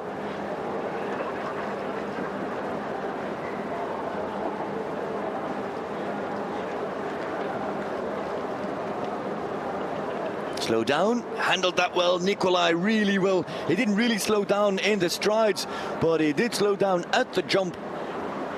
Nikolai, where will he sit? In front or behind Pio Schwitzer? Nikolai and there's Gaudiano, the fault at 3. And it goes behind Schwitzer, and so it is third in 80.82 seconds for Nikolai de Music and Emanuele Gaudiano. If you look at the times now, you can say that the time allowed is slightly more generous than in the first rounds, but nevertheless, it's still somewhat of a topic.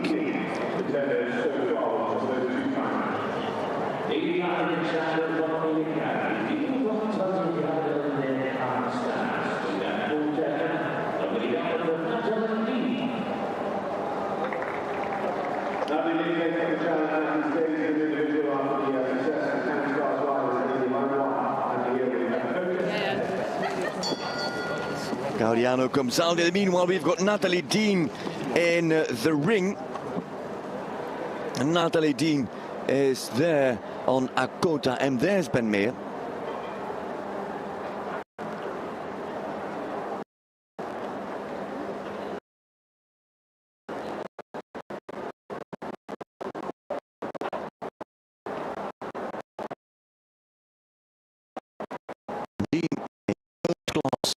Meter 55 class, competitive with Oasis, but faults at the end of her course.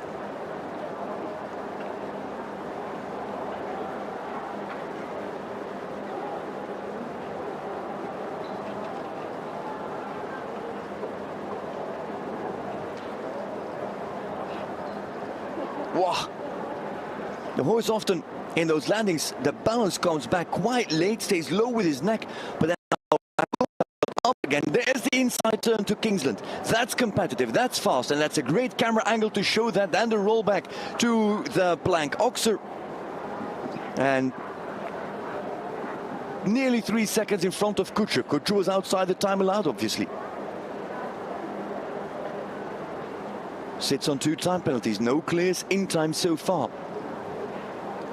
Dean with a slight inside turn. From 5 to 6. There's the triple. Slows down, talks with her voice, helps Akota to slow down. Now 5 seconds in front. Deep to the upright.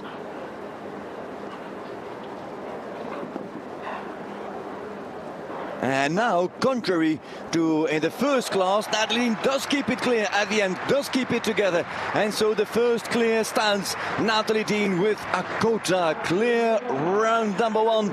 And so leader in this speed class, the Grand Prix qualifier. The clear straight away means that she is qualified for the Grand Prix. Any clear is always qualified for a Longy Global Champions Tour Grand Prix. With that, it is worth mentioning that Pio Schwitzer, with his 4 penalties, is now also guaranteed of a spot in the Grand Prix, not because of the 4, but because of the fact that he has 4 riders behind him. He needs to have 5, apologies. So we're just a little bit early with that comment. First, Mario de Laurier on the mare Bardolina. Bardolina. The Holsteiner mare, the German mare by Clarimo and Landos.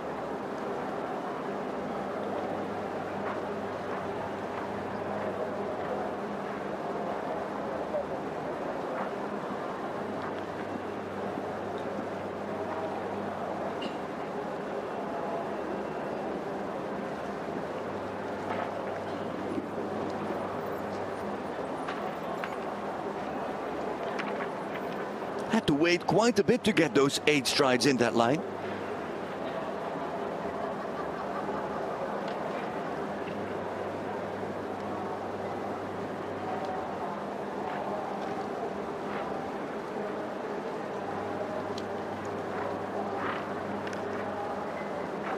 Inside he goes, just like Nathalie Dean. In front of global champions, over to Kingsland. And then he'll make that global champions vertical in about 10 strides time. It's 5 from the Oxer to the upright. Oh, and yeah, with the big stride, I was going to say she covers that easily, but she's a touch too deep to the upright. She's also slower, Bardolina, than Akota of Natalie Dean. And so now the Laurier behind Kutscher and behind Dean.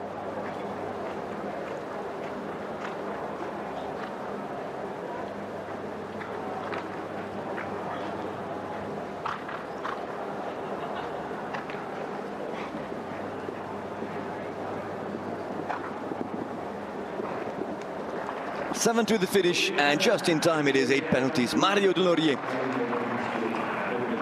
and Bardolina sit on 8. And so after the first 8 riders, only one clear in time. That was Natalie Dean. With Akota Kutscher is clear on 2 time penalties in second, and then Schweitzer in third on the fast 4 from him. The fault on the final fence for Pius Schweitzer, and on the 7th stride approach at the Liverpool Oxer.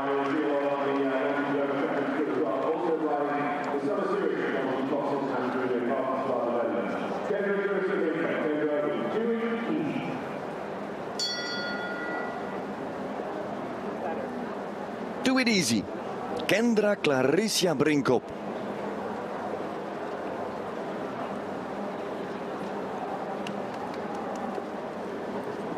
Kendra, long-time rider for Marcus Heening, and then followed fellow German Daniel Deusser to the Steffek stables, where now she's been riding for, what is it, 5 years now, I believe. Do it easy by Vigo Cessé and Laken.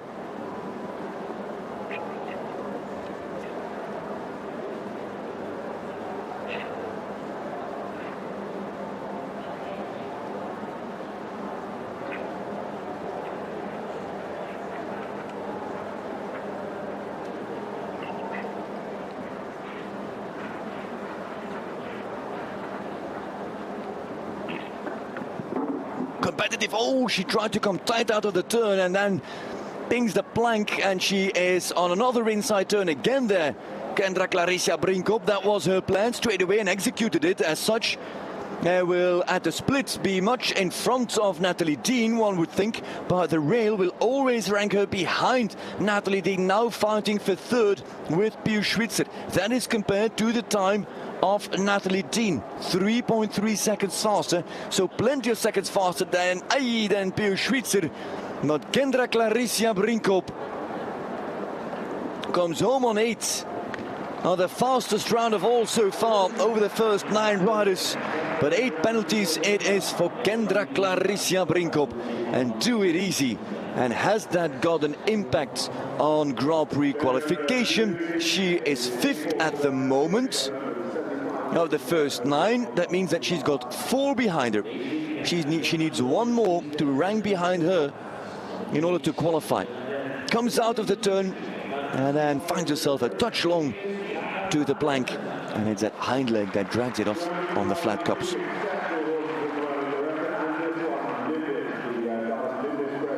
And that is exactly the opposite. Coming out of the turn a touch deep.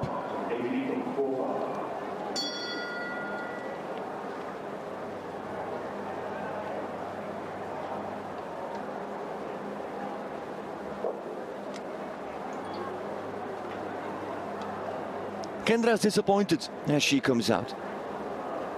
Only German stage on the tour, and so extra motivation for these German riders to perform well. Limbridge now with Jana Vargers, same scenario for her. Also special stage for Jana. Another one based in Belgium. This time at Ashford Farm of Enda Carroll.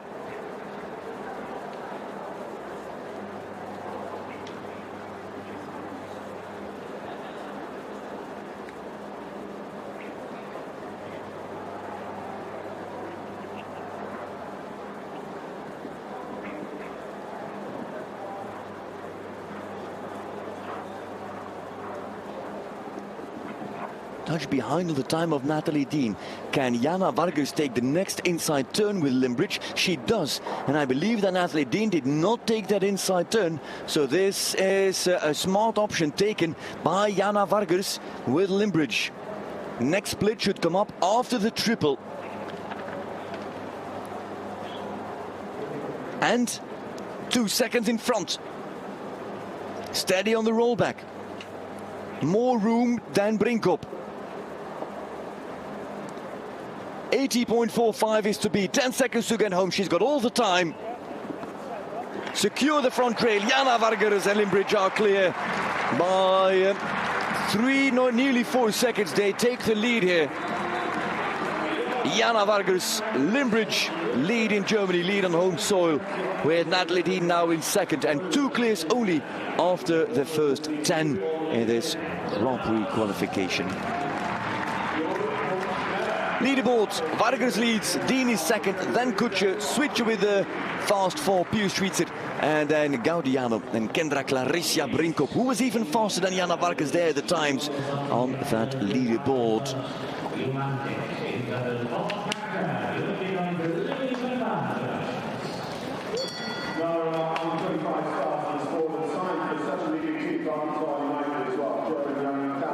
Next German rider, female rider.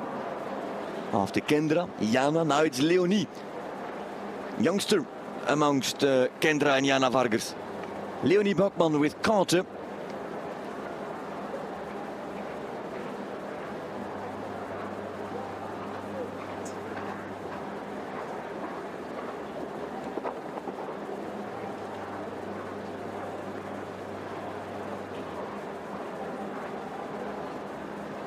Oh, on the holding distance, nearly exposed to the front rail there at fence 1.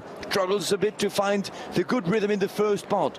Here, stays within the light post in the background. Carter, bred out of no father's girl. The top man of Gilbert Bachmann. Good ride to that Longinoxer. Inside of global champions, Kingsland on the angle.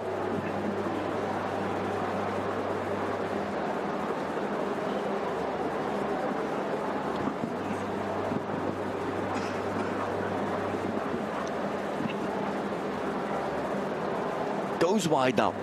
She's already 2.5 seconds, 2.8 behind on Vargas. This will set her even more back on the leading time. And there's a deep strike to the Oxer and the front rail, and so 4 penalties. Now behind Vargas, Dean and Kutscher.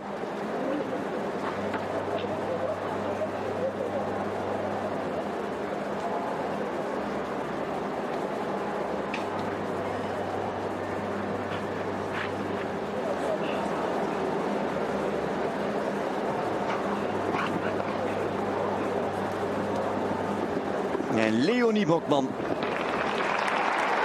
is home. Home on 1 rail and thus 4 penalties.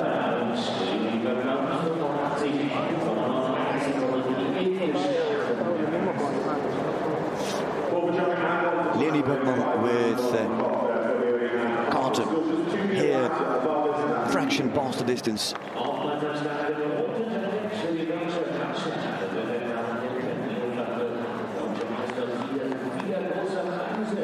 From Lastrup, of course, a famous name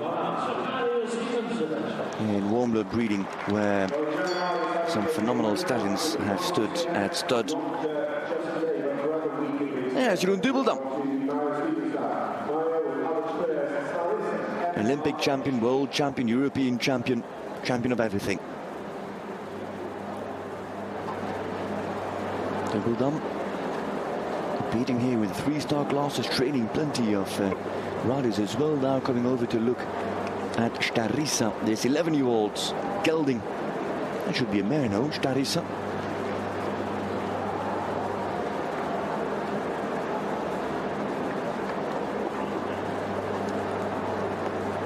Oh, gelding. How to throw off a commentator and an A to the name of a horse, and he thinks it's a mare. Starissa is a gelding by Staccato Gold, Kidams, Rubin and Landadel.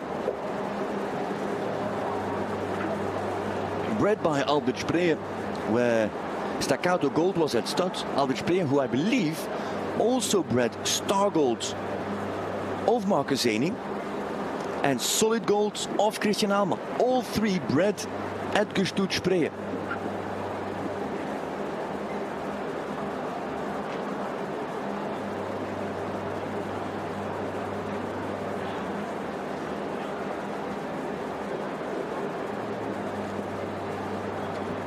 A fraction behind on Jana Vargas. Mario Stevens now 2.5 behind with the outside turn, and look at how wide he goes here. That completely sets him back. Now more in the race with Natalie Teen. The 80.45 for the second place in this Grand Prix qualifier. The higher you rank in the qualifier, the later you go in the Grand Prix. 80.54 is not going to make it his third there. Mario Stevens, a 2.5 inside the time, allowed 2.5 inside the time actually.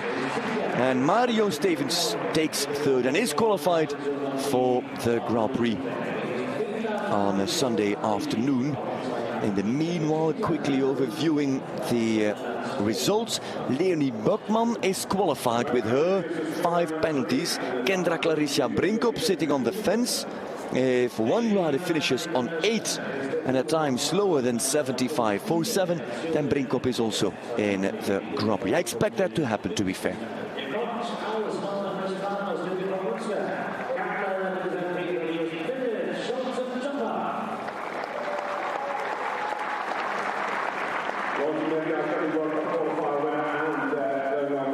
Philip Schulze-Tophoff, for him no duties on Riesenbeck International this weekend. Schulze-Tophoff can compete as individual and will try to qualify on Carla NRW. Carla by Comme il faut and Potsdam. He's very, very loyal man. Has done fantastic things for Schulze-Tophoff over the last years, you should say.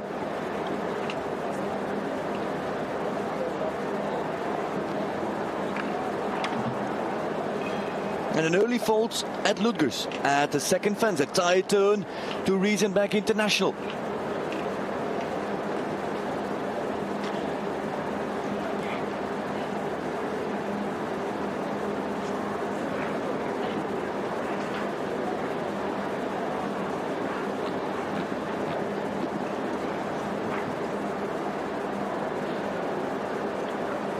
The 4 on the board. The split time as compared to Jana Vargas is on a good pace, and he's aiming to get in front of Pius Schwitzer. Can he get inside here? No, he doesn't, and that will be the decision that was going to rank him behind Pius Schwitzer. The 77.28 of Pius were outstanding from the Swiss veteran. And then she just hesitated at the takeoff. Did she not feel enough support from Schulze-Tophoff? That could be an explanation. On 8 now, and time-wise is going to rank behind Kendra Clarissa Brinkop, guaranteeing Brinkop of a spot in the Grand Prix.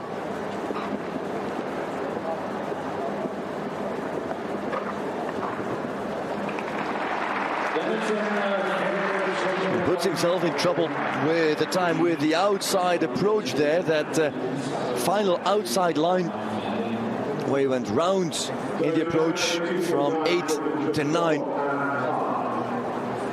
He only has 3 riders behind him, so it's now Jérôme Guéry sitting on the fence for Grand Prix qualification. Guéry was on 8 in 81.92. Schulze-Tophoff 82.49. Time is indeed going to decide over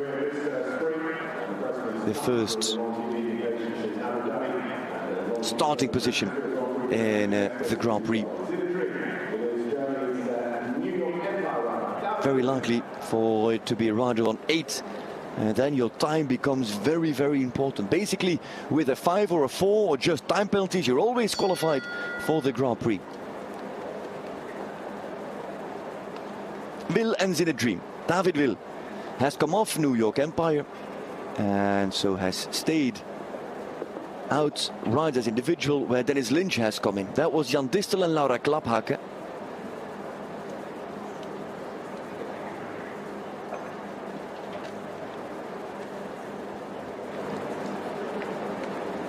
And it's a positive approach of David Will.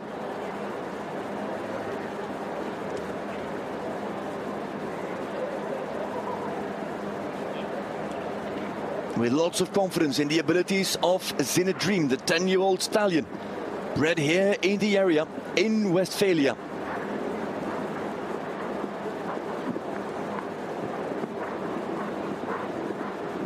Bred by Gert Kust, the German, out of a contender Landadonner. Zinedine, stallion and half-brother of Kiwi Dream of Hans-Dieter Dreyer. That stallion retired already. He's faster than Vargas. Oh, and he's lucky coming out of the triple.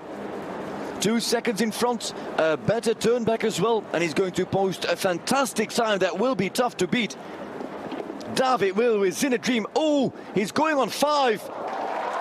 And he leaves out a stride. He went there on 6, apologies, where it is 7 if you walk it normally. And he said, hold my beer, I've got a big striding horse. I'll get there on the 6. I won't get stuck trying to hold him on 7 strides. No, I'll ride 6, and he got him over. Yeah, that's a brilliant move from David Will and from Zinedine. 72.83, 4 seconds faster than Jana Vargas.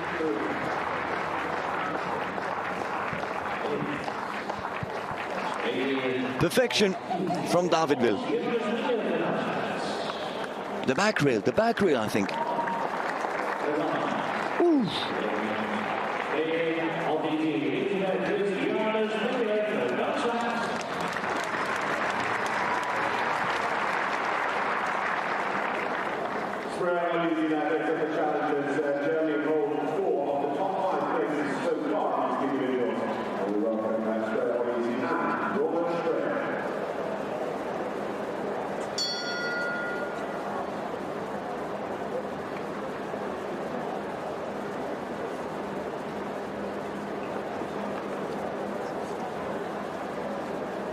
This is Jorne Spree.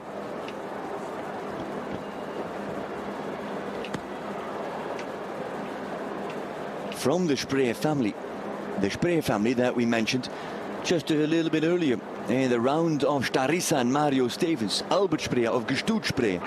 I believe Albert is the uncle of Jorne. But Jorne on an early rail with Hot and Easy at the front rail of Riesenbeck International.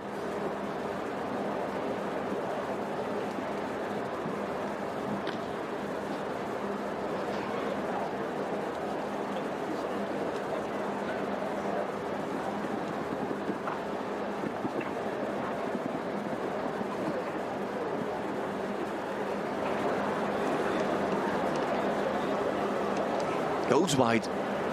Now trying to secure the 4 penalties and thus a good position in the Grand Prix rather than posting a fast 4. Still only 2 seconds behind on Will, however. So still in a battle with Pio Schwitzer for 6th place. There on the right is 77.28 of Pio Schwitzer. She's not going to make that. And then we'll be looking at Gaudiano's time. She's not going to make that either.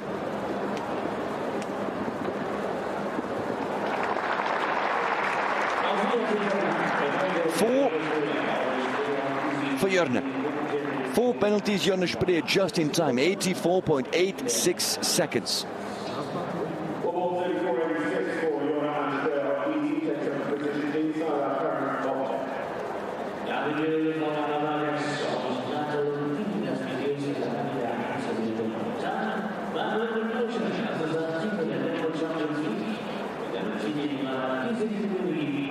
Jorne Spree with Spree Hot and Easy. 4 penalties, she is 8th. Still Geri sitting on the fence on whether to qualify for the Grand Prix or not. He, at the moment, has got 4 riders behind him. He needs 5 in order to qualify. As mentioned, Buckman and Clarissa Brinkop are in the Grand Prix. This is the start of Manuel Fernandez Saro with Ezilis Dumenil. Manuel Fernandez Saro, Fanfa, as he's well known on the circuit, has come off the Madrid Emotion team.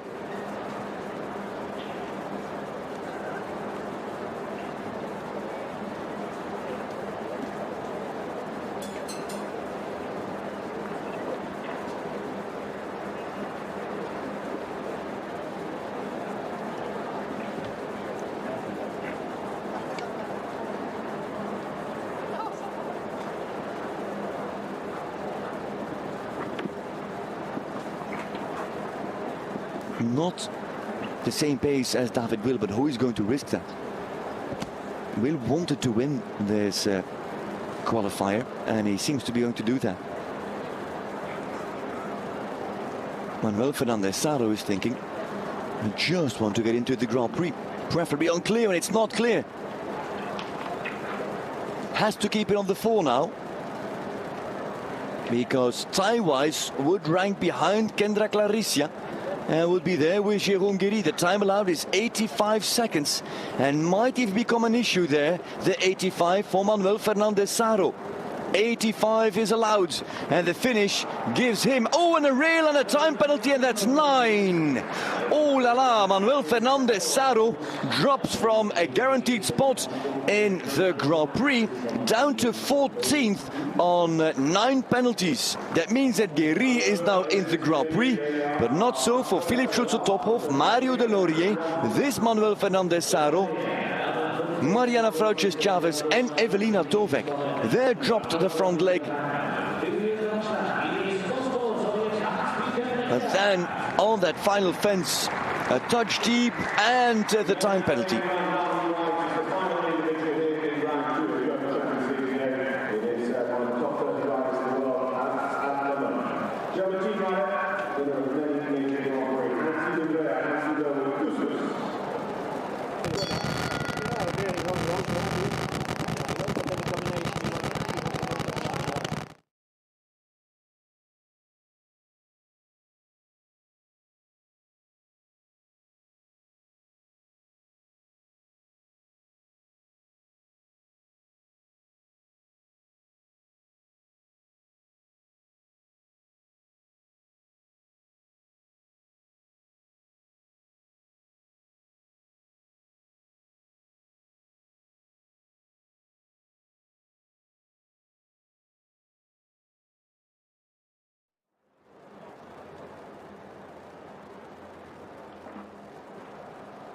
And an early rail for Hans-Dieter Dreher.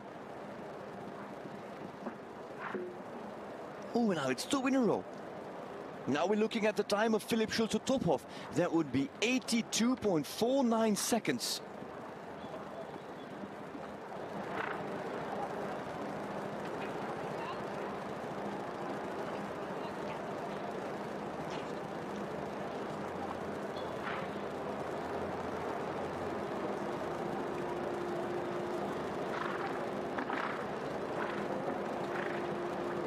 Can't see another rail fall, because then his chances of qualifying really take a deep dive. And he goes very wide here. How will that set him up for the time allowed of 85 seconds? Hans-Dieter Dreher is on 8 at the moment, but is in the same scenario as Manuel Fernandez Saro. The final fence, the finish, the rail, and no time penalties. But the rail has fallen, and that means that Hans-Dieter Dreher now go to 3rd last, allowing Philippe Schulze-Tophoff to be in the Grand Prix. Marie Delorier now sitting on the fence with 4 riders behind him, and Hans-Dieter Dreher in troubled water to qualify for the Grand Prix.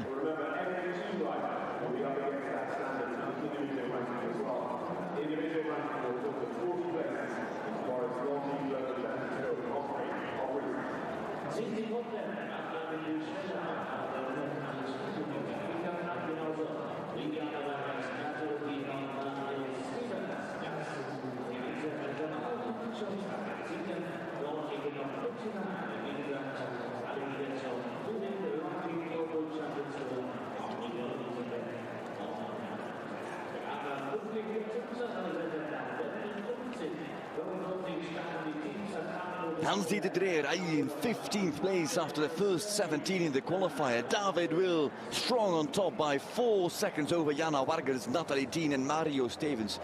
But I'm afraid that for Hans-Dieter Dreher, a very friendly man from southwest Germany, could very well be that he will not feature in tomorrow's main class in the Grand Prix, the 500,000 euro Grand Prix. The standings as we speak, with Will in the lead, Vargers in 2nd, Dean in 3rd and Stevens in 4th. 4 clears after 17 runners. That's 1 out of 4 Then Kutscher on time penalties, Schwitzer with the fast fours, and then Gaudiano. Spree there also on the 4 penalties just in time, and the rest of the group. That is the qualifier here in Riesenbeck Grand Prix qualification, where at this point Schulze Tophoff there in 12th has 5 riders behind him and is guaranteed of a spot in the Grand Prix. Not so much yet for Delorier, more difficult for Fernandez Saro, even more for Dreer, and then for Mariana Frances Chavez and for Evelina Tovek. Difficult to have faith and to believe that that is going to turn out well for those two. That is how it stands after the first 17 in this individual Grand Prix qualifier. Round 2 of Global Champions League is next, live here in a few minutes time in this 11th stage of the season, as we hover once again over that beautiful castle.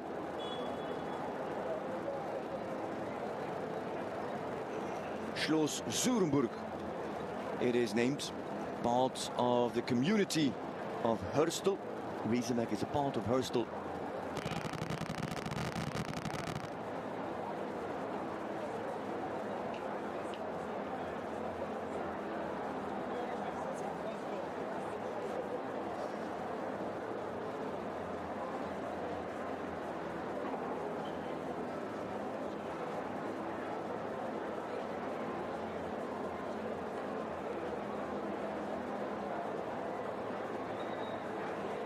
Well-filled grandstands in the meanwhile.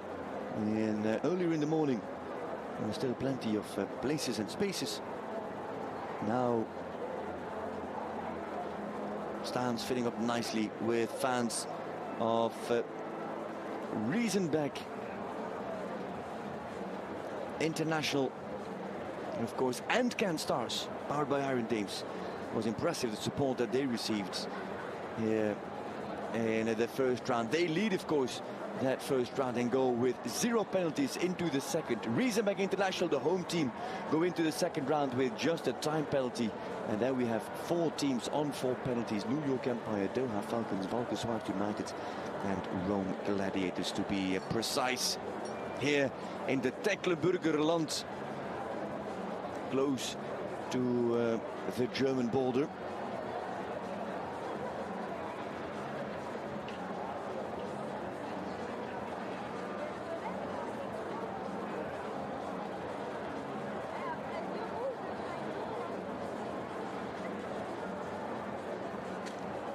Riesenbeck not that far from Osnabrück. Osnabrück, Münster, and then the German border, where you have Enschede. That is pretty much the triangle. In that middle of the triangle, you have Riesenbeck. Teach him young.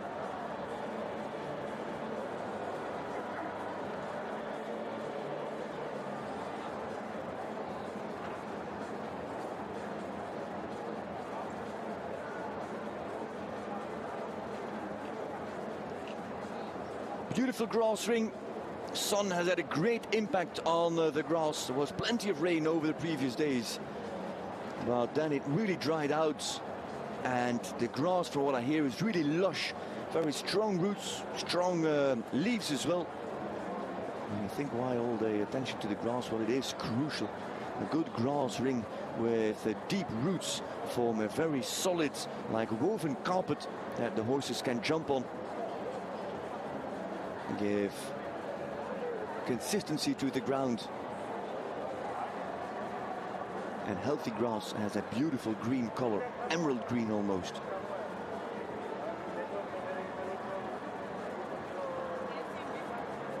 Round 2 is going to come up here from Riesenbeck International. The 11th stage, the race for the championship, the race for the top 4, and the efforts to move away from the last place.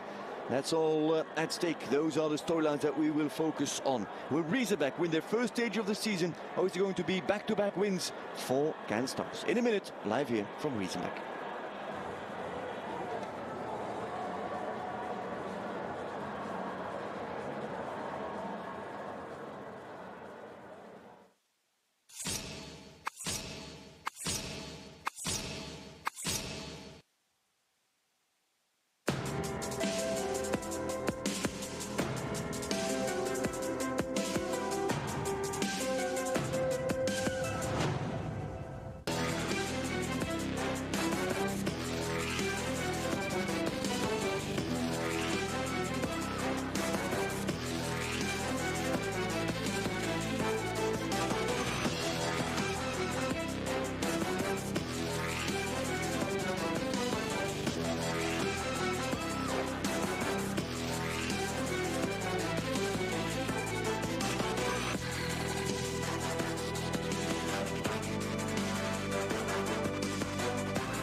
Here we are in Riesenbeck, ladies and gentlemen, in the northwest of Germany for the second round of the 11th stage of the season. The home of Ludger Meerbaum, the home of the two-time champions Riesenbeck International, powered by Kingsland. And in this second round, they are going to launch another attempt to win their first stage of the season.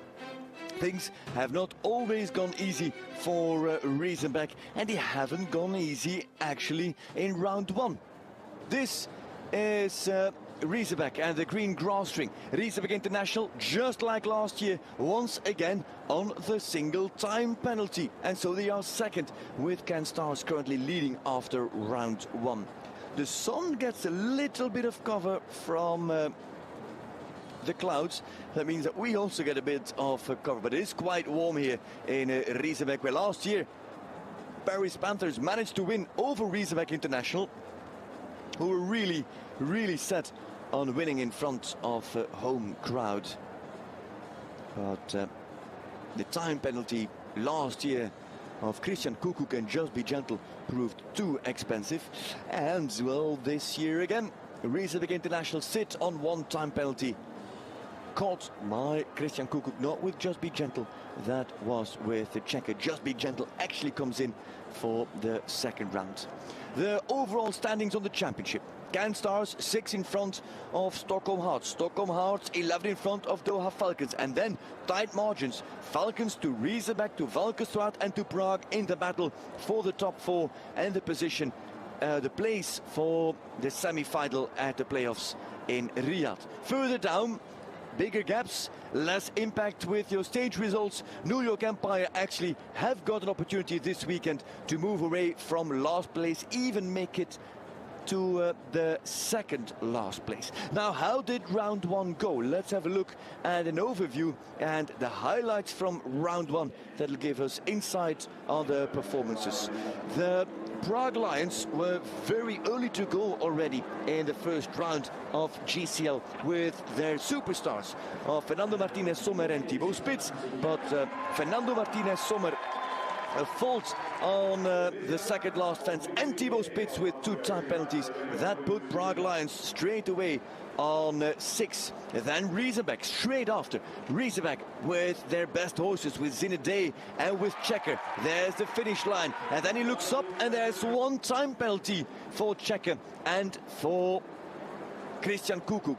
Luckily, he's got Weishout coming behind him. Weishout managed to keep it on the clear, and so at that point, Riesenbeck International, the leaders here after the first round. Valkenswaard United are inflicted in that battle for the top four, and so it was Ening and Gilles Thomas. Ening punched the plank after Gilles Thomas had jumped the clear. That meant that Valkenswaard would rank once again behind Riesenbeck International. At that point, they ranked third. In the end, in round one, they would be fifth. Fifth was not what they hoped for. They wanted better. But first, a clumsy fault of the young Poppe Mieke put them on 4. I'm talking about Stockholm Hearts powered by H&M. And then two more fences for Nicolas Philippaerts. And all of a sudden, Stockholm Hearts, the runner-up in the championship, landed in 11th place. Then they are still 10th. That's because Cat Stars were still to go, but they would rank 11th on the final standings, because these Can Stars, with a new mount for Sophie Hinners being Iron Dame's My Prince, and then with her clear, handing it over to Katrin Eckermann and Chowli, well, that team, the only team in round one to jump a double clear. And so last week's winners in Monte Carlo, Monaco, are leading once again and have put Riesenbeck under pressure, and mainly Stockholm Hearts are paying a big fine in their poor performance with their 12 penalties. These are the standings. Can Stars clear,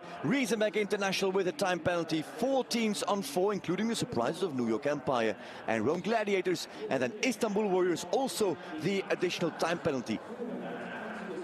It was surprising how many teams caught time penalties. Riesenbeck, Istanbul, Prague, Monaco, Madrid and Mexico, all on time penalties from that first round. And so this is the second round, And if you've watched round 1, then you'll recognize the shape of this course. This course is almost identical to the first round, but jumped in the opposite direction. I hope I can guide you through it. Remember the vertical? Well, that is now an Oxer, and then we jump in the different direction. We don't jump the double combination. This is pretty much where the Oxer with the plank stood, the Ox with the plank where Eining was faulted. Then you have the rollback. It's 8 strides up the hill to the vertical. Then you come down the hill to fence 3, and then slightly flowing 6 strides into the first combination. That is Oxer and vertical of Global Champions League. There is 1 stride inside of that combination. It's actually 1.60 meter wide, that first Oxer.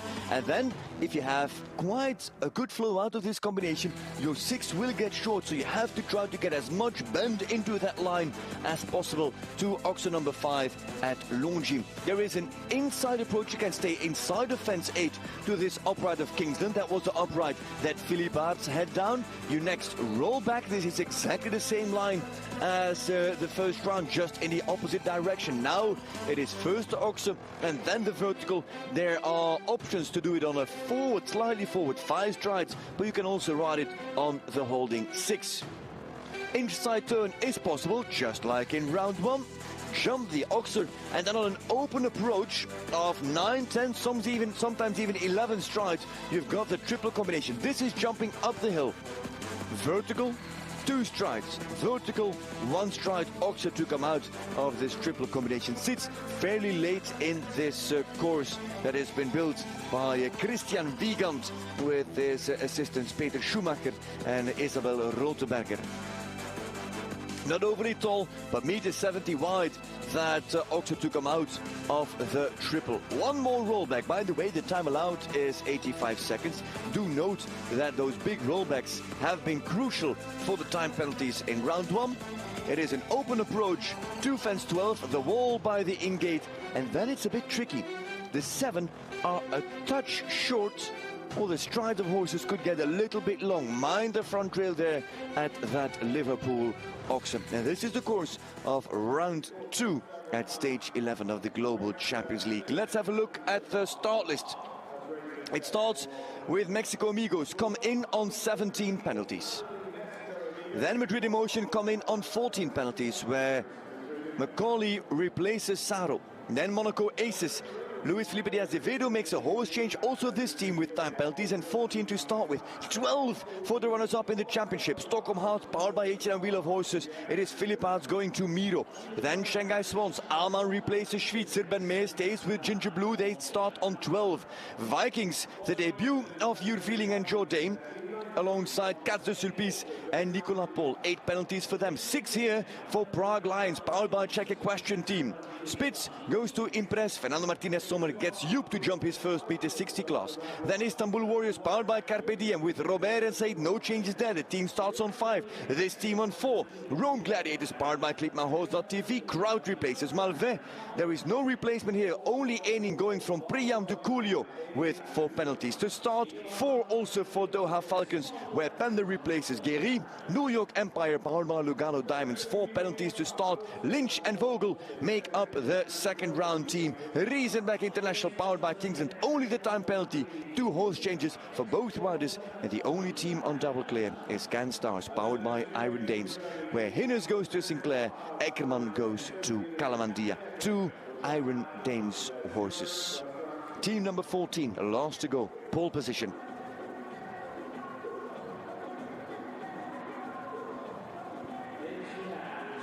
And there comes the first team.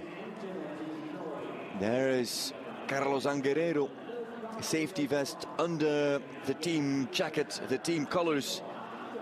Carlos Ang stays with Ganesh. They had a time penalty. And Giacomo Casadei is replaced by Nadia Petersteiner.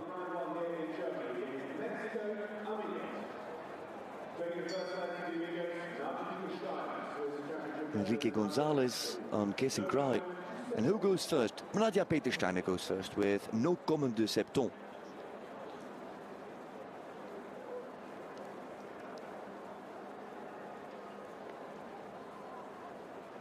No comment. Should feel well at this big ring here. Huge striding horse, can easily cover ground, should help her to meet the time allowed of 85 seconds.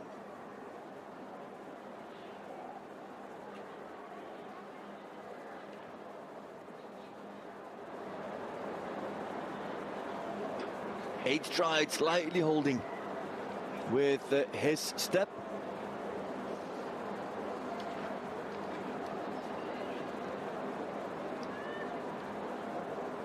And others will ride this as a forward 6 for her. It's a holding 6, and these will get very short. And she's a little bit much on the inside, but it jumps it well there. Then stays on the inside turn, on the inside line, doesn't go around the global champions vertical. Careful jumping there from No Comment de Septon. Rolls back, the line of 5, mind the plank. 5 strides to the upright, does not take the inside turn, goes round Longines.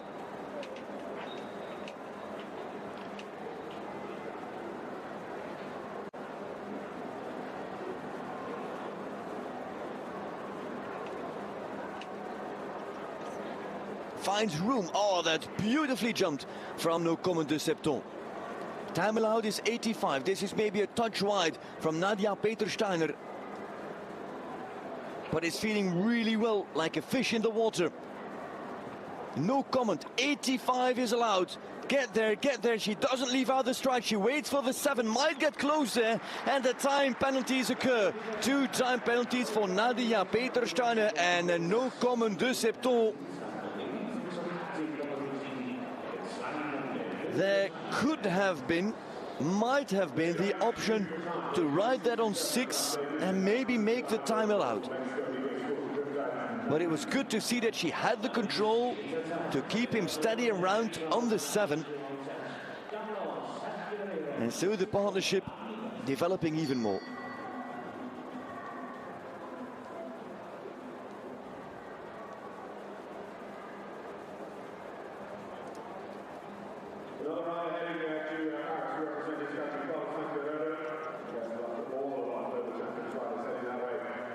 Next stallion in that group of Mexico Amigos is the H5 Ganesh hero with Carlos Anguerreiro.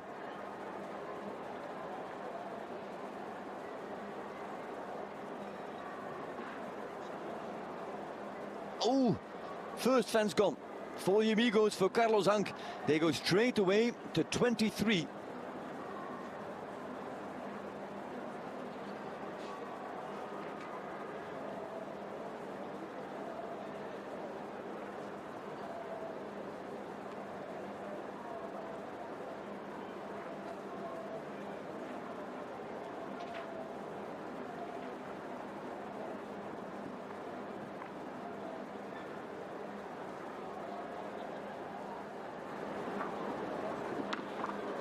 Guerrero riding this as a speed class, really with a very positive rhythm. Can he stay inside? He does not go inside, he stays wide, keeps cantering through the turn. That's deep, and this time well handled by H5 Ganesh.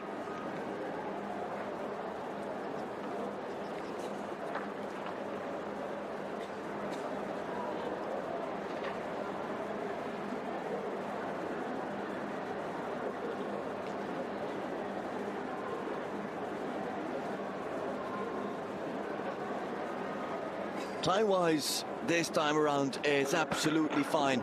Carlos Anc, first and last fence gone. And so 8 for him in this round. It was 9 in the first round. That makes it a total, unfortunately, for Mexico Amigos of 27.